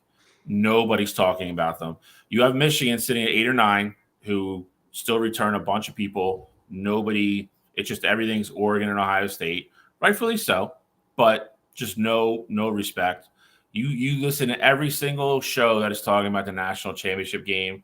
It's dominated by Oregon, Ohio State, Georgia, with a little sprinkle of Texas. Nobody's talking about Alabama. Nobody's talking about Notre Dame. Nobody's talking about Penn State. Nobody's talking about Ole Miss. And I think they're all really, really, really, really good football teams. I can't wait for the playoff. I think there's going to be a lot of teams playing with chips on their shoulders this year. Love it. Looking forward to it. Tune in to Coast to Coast. Let's recap the UFC event. One fight. Yeah, I mean, that's all we really need to recap. I before you do that, I did watch the entire card. Sat down, watched the whole thing. I'll say this. Dan Hooker, I don't know in what world Gamrot won. Me and you were arguing about that through chat. Somebody gave Gamrot a round. I don't understand that. I don't think he won. I think Dan Hooker clearly won that fight 2-1. You said you didn't agree with the decision. I kind of want to get your opinion on that, if you don't mind. Look at the cards. I mean, I think it was even like I think I like to look it back up because I don't want to speak. Well, if you're talking about the stats, the total strikes landed. And no, it's about the stats. It's about the scorecards. I mean, I think they were. I think 2 of the 3 judges had it 2-2 going into the third, or 1-1 going into the third. Yeah, I mean, but Dan Hooker clearly won the third. I didn't.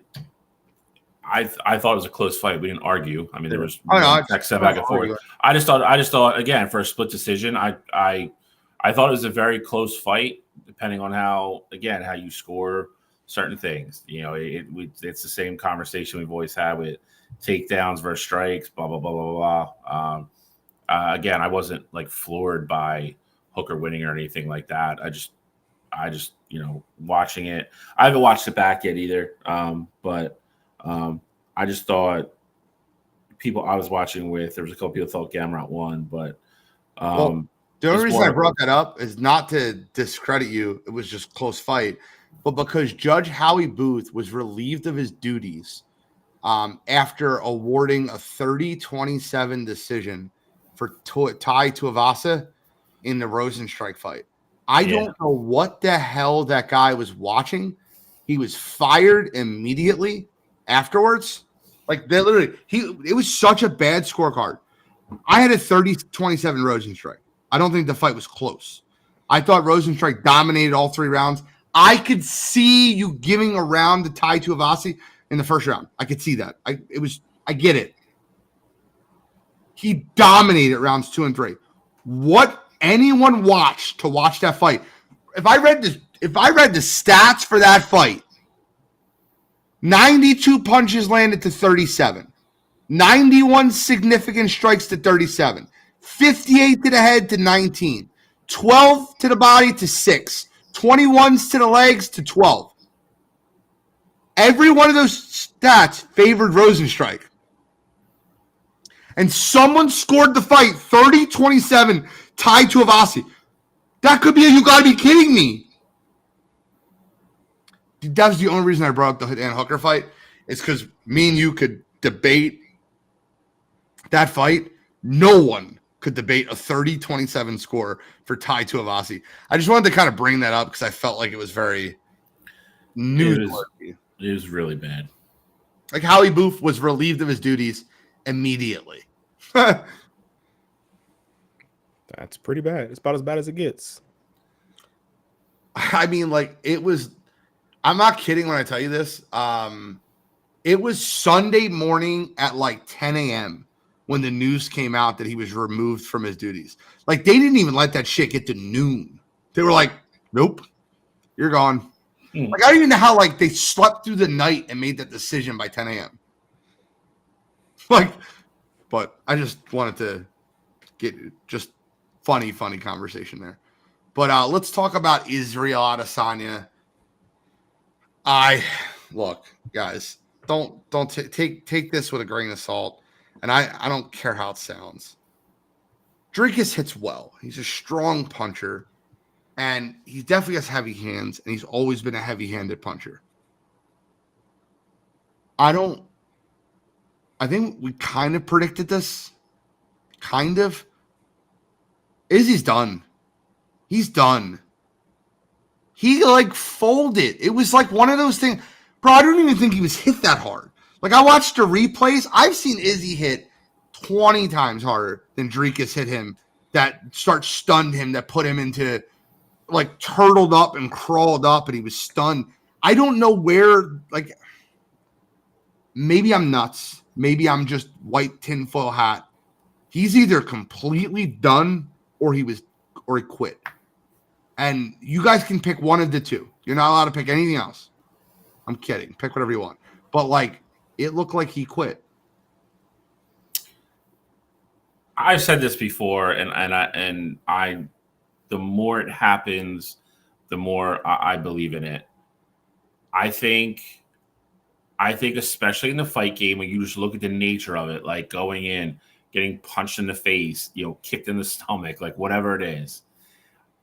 I think there's a point when you lose your edge versus what you become as a celebrity. Izzy's not like Connor level, but Izzy is a worldwide known guy. He's got money. He doesn't need any more money for the rest of his life. I think once both those things get to a certain point, I think it gets really hard to try to get back to the top and take the damage. And, like, is it, do I go hard for 3 more minutes and do one more sparring round, or do I go hop in my Lambo and go to, and go home and do whatever? I just think the mentality, just human nature, I don't care who you are. I think the longer you stay up there, the harder it is to stay there. And then once you get knocked down, I think it makes that climb back up that much more difficult. I agree. I think he got hit, and I don't want to say he quit because I don't think Izzy is that type of guy. But that being said, it's what it looked like. It looked like he got hit really hard, and he was just like, I don't want to do this. And I hate it. Izzy's one of my favorite fighters. But that if you're taking emotion and everything out of the way, and like Gene said, you just watch it. If you just watch it as a fan with, no narrative or anything, that's what it looks like. And I hate to say that, but that's what it looks like to me. He just got smoked, and he was like, screw this. He did it. Turtle's a great word for it. He kind of turtled. And then 10 seconds later, the fight was over. Like, it just, I don't know, man. I don't know. Like, like I said, there's part of me, I don't think Conor's ever going to fight again. Like, he just, I agree with you. It's just, I think these, again, and like in your right mind, if you have enough money in the bank to, you've already been champ and you're to some degree, your legacy secured. Like, why do I want to go get punched in the face for 25 minutes? Like, why do I want to do that? And I know the great ones somehow get over it, and some of them, there's the very few that figure it out, but that's why there's only a few of them, because I think just human nature goes, do I want to train for 7 more minutes and throw up, or I just want to go get my $200,000 car? And it's just human nature. It's just what happens. And I think Izzy's kind of there, and I hate to say that. I hope I'm wrong. I hope a year from now we can clip this and I was dead wrong. I just don't think I am. You're not. I don't think Izzy fights 2 more times. But he already threw his gloves down at the end of the fight, and then they asked him about it afterwards, and he goes, no, that's not what it was. Like, I was just taking my gloves off. But, like, it looked like he was quitting at the end of that fight. He even had his post-game presser where he tried to do his Jordan Bell for, like, I'm not fucking leaving, Everybody thinks I'm done, all that. I'm not leaving. To me, I think it's a combination of a lot of what you guys said. Like, me looking at that fight, me personally, I thought, Izzy I thought he was up 2-1 going into the 4th round. Same thing. So no, actually, I had Dricus up 2-1. I lied. I thought it was a very close round. I thought it was close for sure. I gave Izzy 1 and 3 though. I gave Dricus 1 and 2. Okay, so like fair, like 1 was definitely like with that toss up kind of thing. So I could definitely see that going either way. And I think even on the judges' scorecards, like 1 or 2 of them had it going that way. But regardless, like I think to your guys' point, like, did it look like he gave up? Yes, but I also I think some guys aren't built to take a year off of fighting. Those championship rounds definitely are different. So, like, yes, you've seen Izzy get hit harder than that, but you haven't seen him get hit like that hard in championship rounds after being out of the fight game for a year. It's one thing to just go through your training camps and fight in the cage and spar for 25 minutes and things like that, but it's another thing to be in there to go full go in that cage. And, you're coming off that at, this point in Izzy's career. So I think that also played a big factor into it. Like, I think if we're talking about Izzy getting hit by that strike, a year and a half ago when he was like, when he lost to Pereira, like in that 5th round, when that overhand connected, like, I don't think that puts Izzy down in that case. But I think he was probably starting to get gas there. That punch probably hurt more than it did, a year ago when he's fresh and, indulged in the fight game. And I think ultimately that's what caused the end of it. So I do think that we will keep saying Izzy. I don't think he wants the lasting impact of his legacy to be losses to Sean Strickland and Dricus. So I do think you see Izzy get back in there. I just think he's going to have to start kind of going outside of the box here.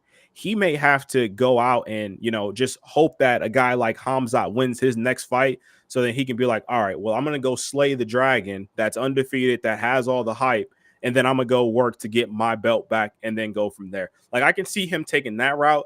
And then, again, though, to your point, though, Gene, you say you don't see him fighting 2 more times. I think if he goes out and fights a guy like Hamzat and he loses, I think then he'd be like, all right, I'm not that dude anymore. You either see him hang it up or you see him try to move down to 170 and, ultimately like make a second career out of something like that. But I don't think Izzy just consciously just gave up and said, hey, I don't want to do this anymore.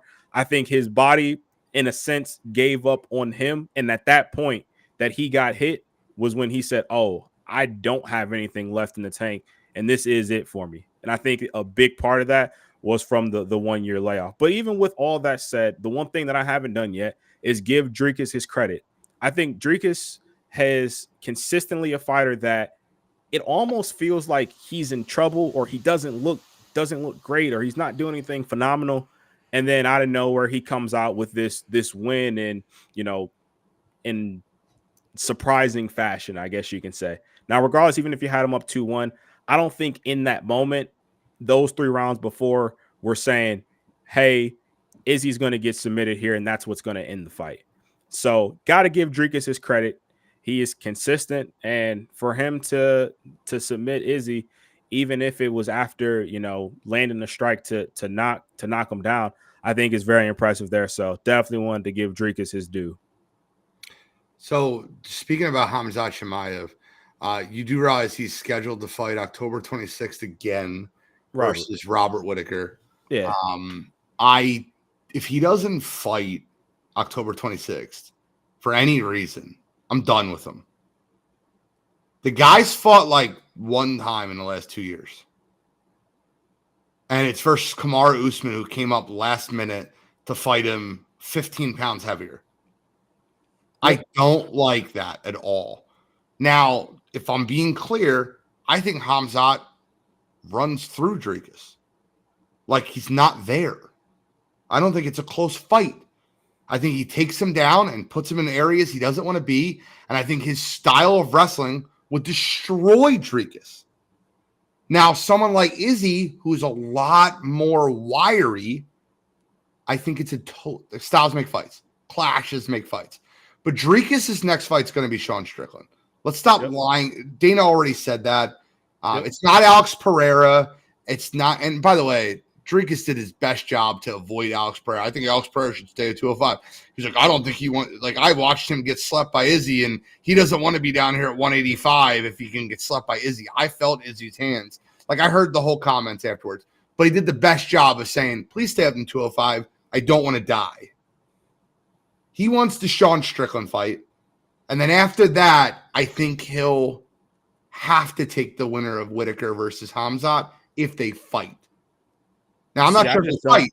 I just don't think that Dana will. Dana has a history of being the hard ass where Khamzat consistently misses weight, things like that. Like, the last fight was because of a bad weight cut from Khamzat. So I don't think that he would reward Khamzat with a title shot, even after a win against a guy like Robert Whittaker. I think there would be another fight in there, and I think it would make sense for it to be a guy like Izzy, because if Izzy wins that fight, then you could push the rematch, maybe even in Australia or, South Africa, like wherever you want to put that fight, like you can push that there. But then again, if Drecus wins that fight, or not Drecus, but if Khamzat wins that fight against Izzy, you can push that. You can go to Abu Dhabi, have that be the main event there. You can go really anywhere. Khamzat's going to be a draw against He's got to fight. I know. He's got to fight. And I'm a biggest Khamzat fan that you'll run into. I love the way the guy fights. Yep. But it's situation after situation that doesn't allow him to fight. Whether it's bad weight cuts, whether it's whatever, sicknesses, it's always something. I'm tired of it. But we're getting off Drecus and Adesanya. We'll wrap that up. I want to kind of, anything else you guys want to add UFC before we get into a couple headlines before we get in? You got to be kidding me. Nope, I'm good. Okay, just making sure. I just wanted to bring up 2 things. Number one, Bo Nix was named the starting quarterback. I think we all seen that coming. What I will say is, if you've watched preseason football, Bo Nix looks like a stud in that Sean Payton system. Don't write Denver off as a loss on your schedule. He looks really good. We'll see when he starts playing starters and they start taking away the 4-yard pass. He's going to start throwing the ball downfield soon. Facts. I don't disagree with you. I will ask Cottrell this. How do you feel about Deshaun Watson being limited in practice with shoulder soreness again? So to be honest, I think it's a cover up. I think Kevin Stefanski kind of put his foot in his mouth last week when he said Deshaun Watson was going to play at Seattle this week, like no matter what. And the Browns are still missing Jed Wills, who would be their starting left tackle throughout the year.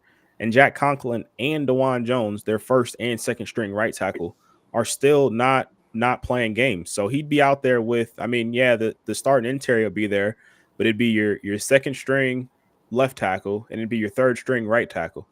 Why in the hell would you put him in there at that point? So I think Kevin is trying to just kind of save face a little bit there, and it's like, hey, shoulders just not perfect, not in perfect condition. We just don't want to throw him out there at this point.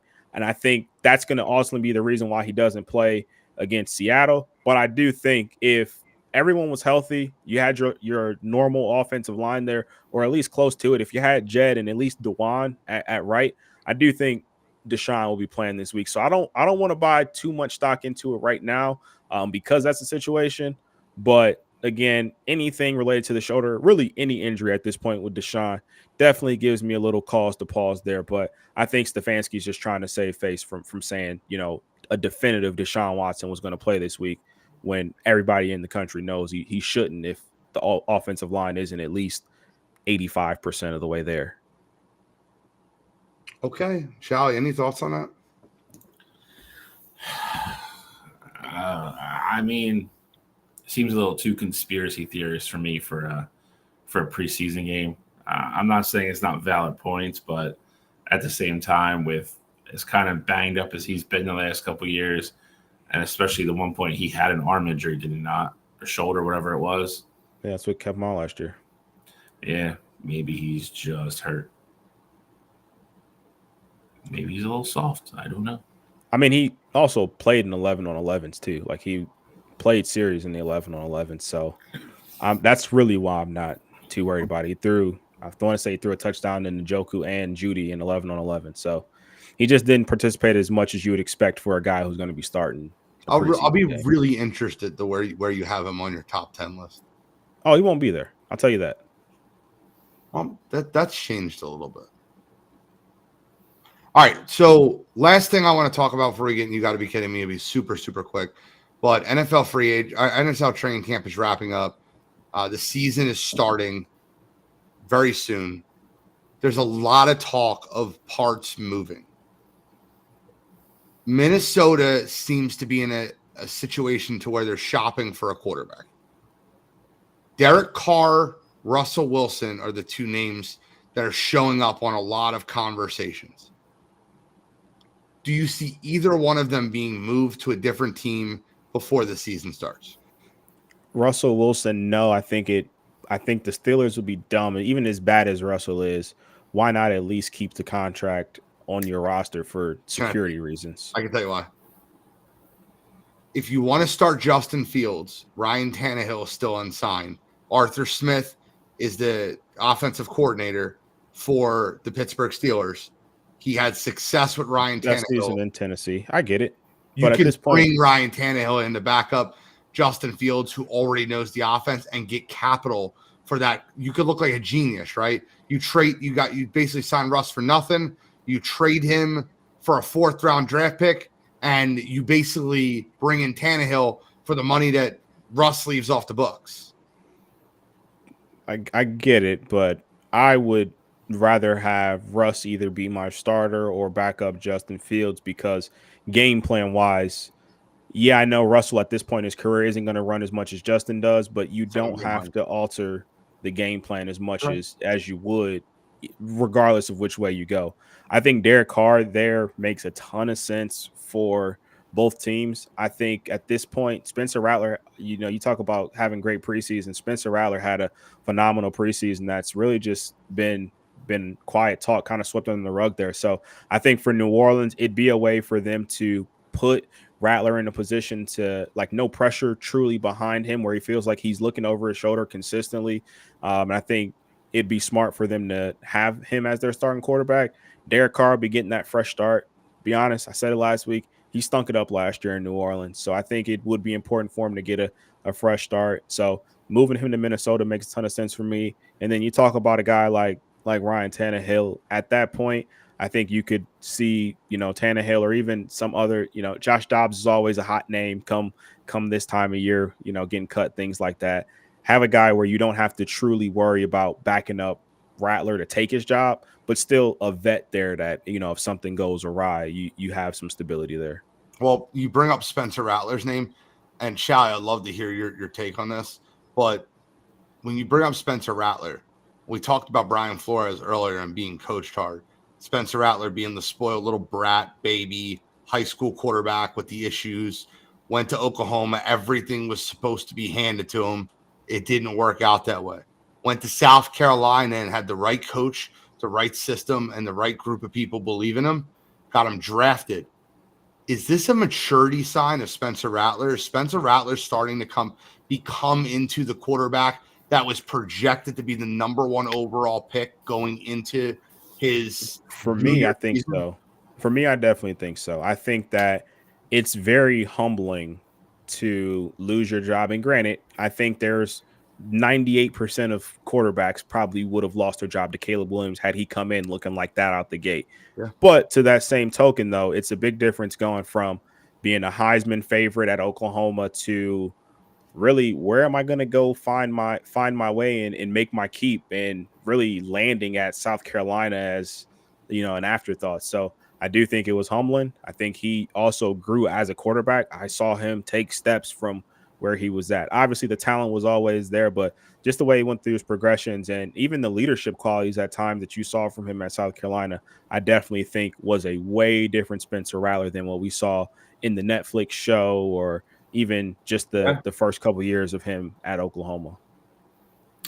I think it's a combination of everything you guys both said. I think,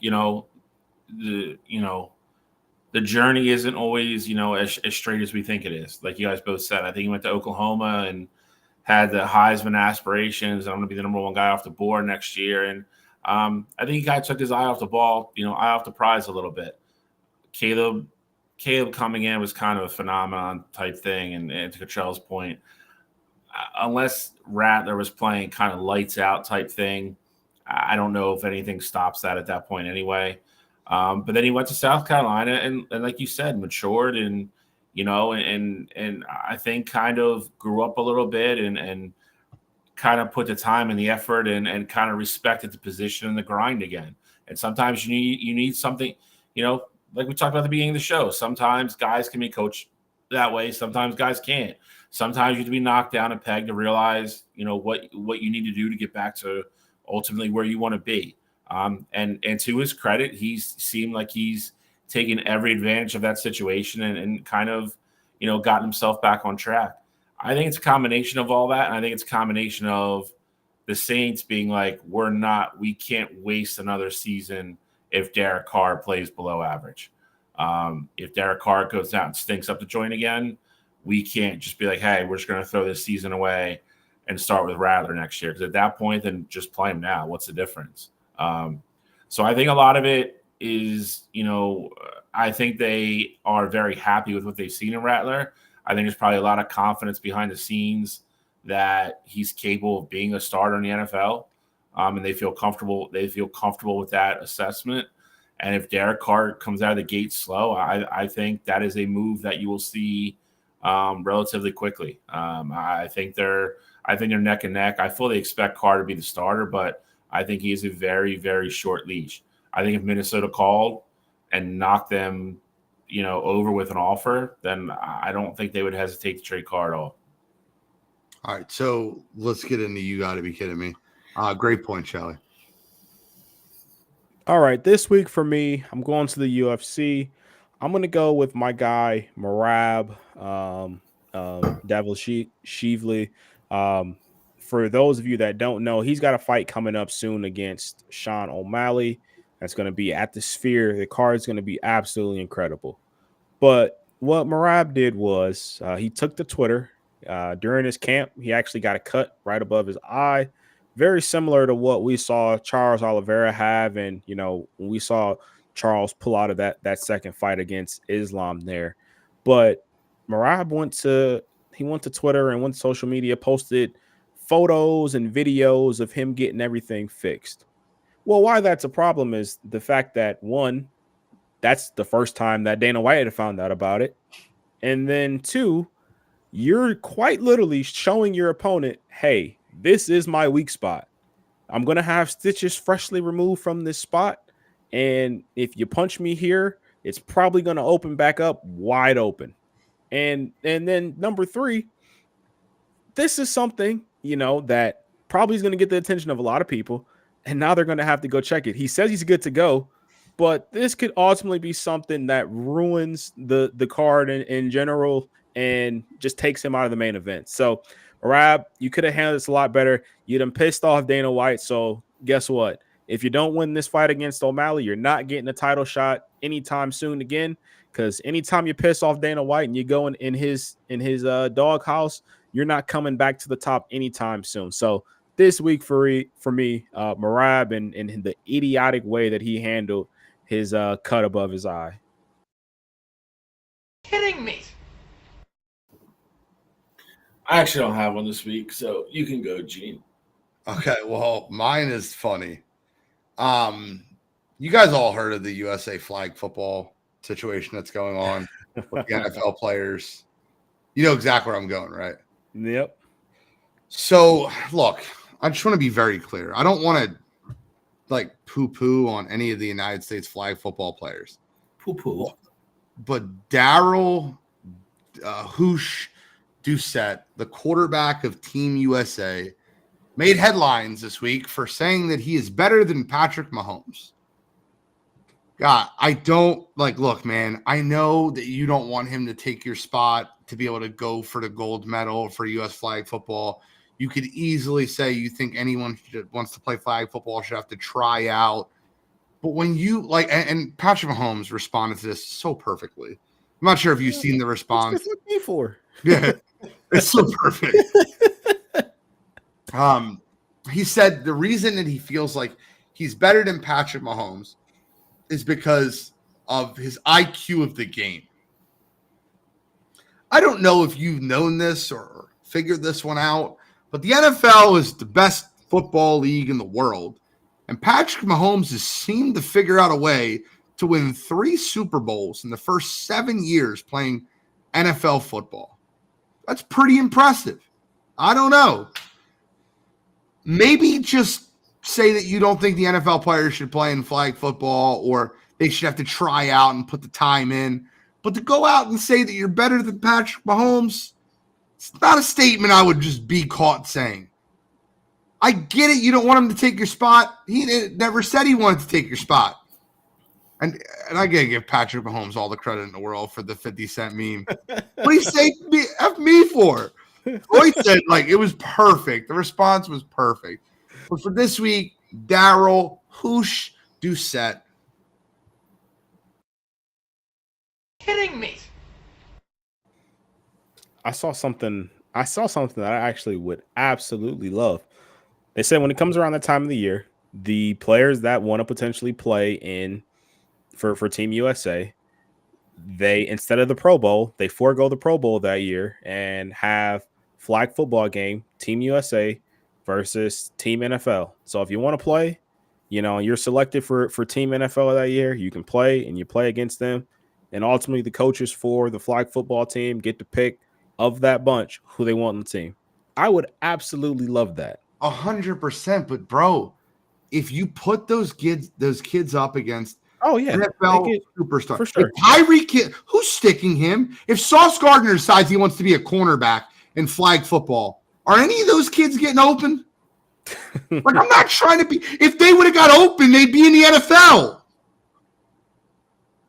I'm not trying to be that guy. I know you don't want them to take your spot, but I also go think, out and say. And by the way, you know who the best quarterback for the flag football league? And it wouldn't be Patrick Mahomes. I think Patrick Mahomes would be the best quarterback in any league he wants to be the best quarterback in. But for flag football rules, the best quarterback would be Lamar Jackson.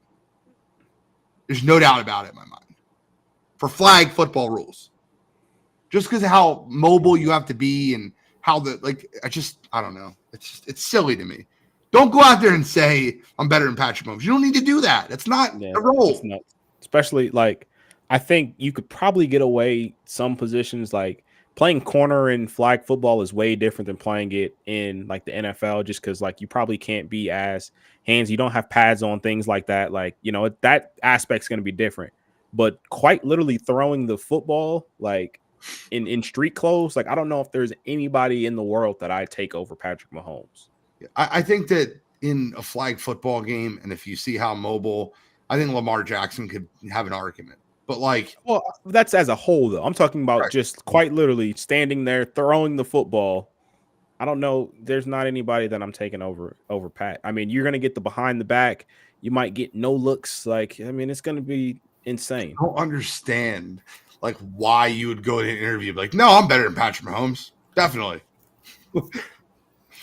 Everybody knows who the kid is now, though. Yeah, that's actually a solid point. Solid point. All right, guys. I do have one final thing for the show before we wrap up. Does anybody else have anything they want to talk about? Nope. No, I'm good.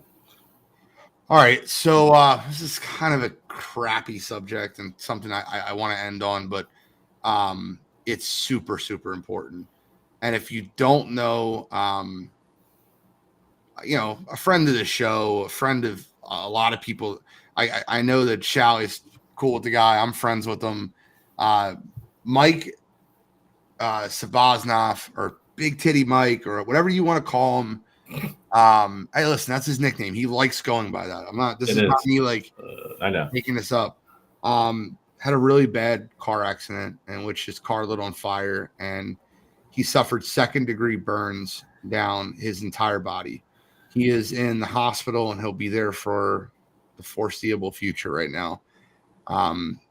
Softball America and a lot of Mike's friends are putting together donations and raffles, and Wire2Wire is putting a raffle basket together also for the Labor Day tournament. Cutting Edge Sports has done an incredible job running raffles to donate money for Mike. If you're out there and you can donate and you can help, we'd really and truly appreciate it. If you can't, it is what it is. But I'll tell you right now, for the last fundraiser that was done, everyone put together a raffle for this guy Demko that plays in our league, Rob Demko's girlfriend. And people were putting together like $40, $50 baskets to raffle off. Mike, who doesn't play with Demko and barely knows the guy, donated a Blackstone grill. He's the first guy to donate and help for anything. He's one of the nicest human beings on the planet, and he needs help, right? He doesn't have medical, and it's not going to cover a lot of what he's going through anyway. So he needs help, and if anybody can help at all, please reach out. We'll put the contact information on our Wire2Wire Facebook page. Just say a prayer for him if you can. If that's the least you could do, just go out and say a prayer for the kid. Great guy, great person, and we all hope that he fully recovers, because he's the first person in line to donate and help someone else. Yeah, I mean, anybody who listens to the show that plays at SBA or anything like that, I mean, you probably know who Mike is. Guy that, you know, I would say 4 or 5 years ago just kind of fell in love with softball and came up and just loves like the kids at the court all the time even when he's not playing. He just loves to be around the game. He loves to be around people. Majority of his friends, I think, are in SBA. So, to Gene's point, a very, very solid human being. Doesn't have a bad word to say about anybody. Very giving, to the point, you know, I almost think he gets taken advantage of sometimes. 100%. Which is not cool in its own right. But, that, you know, that's really nothing to do with this. But anybody, you know, like I said, even if you play in the league and you're not familiar with him, reach out to me or Gene, or like he said, Billy Brancato, Curtis Hensman. I know Steph Thrasher's doing a bunch of stuff. The list is so long already, but if you're not familiar or you want to help, just reach out to somebody that's in the league that's dealing with any of the fundraiser stuff, and they'll point you in the right direction.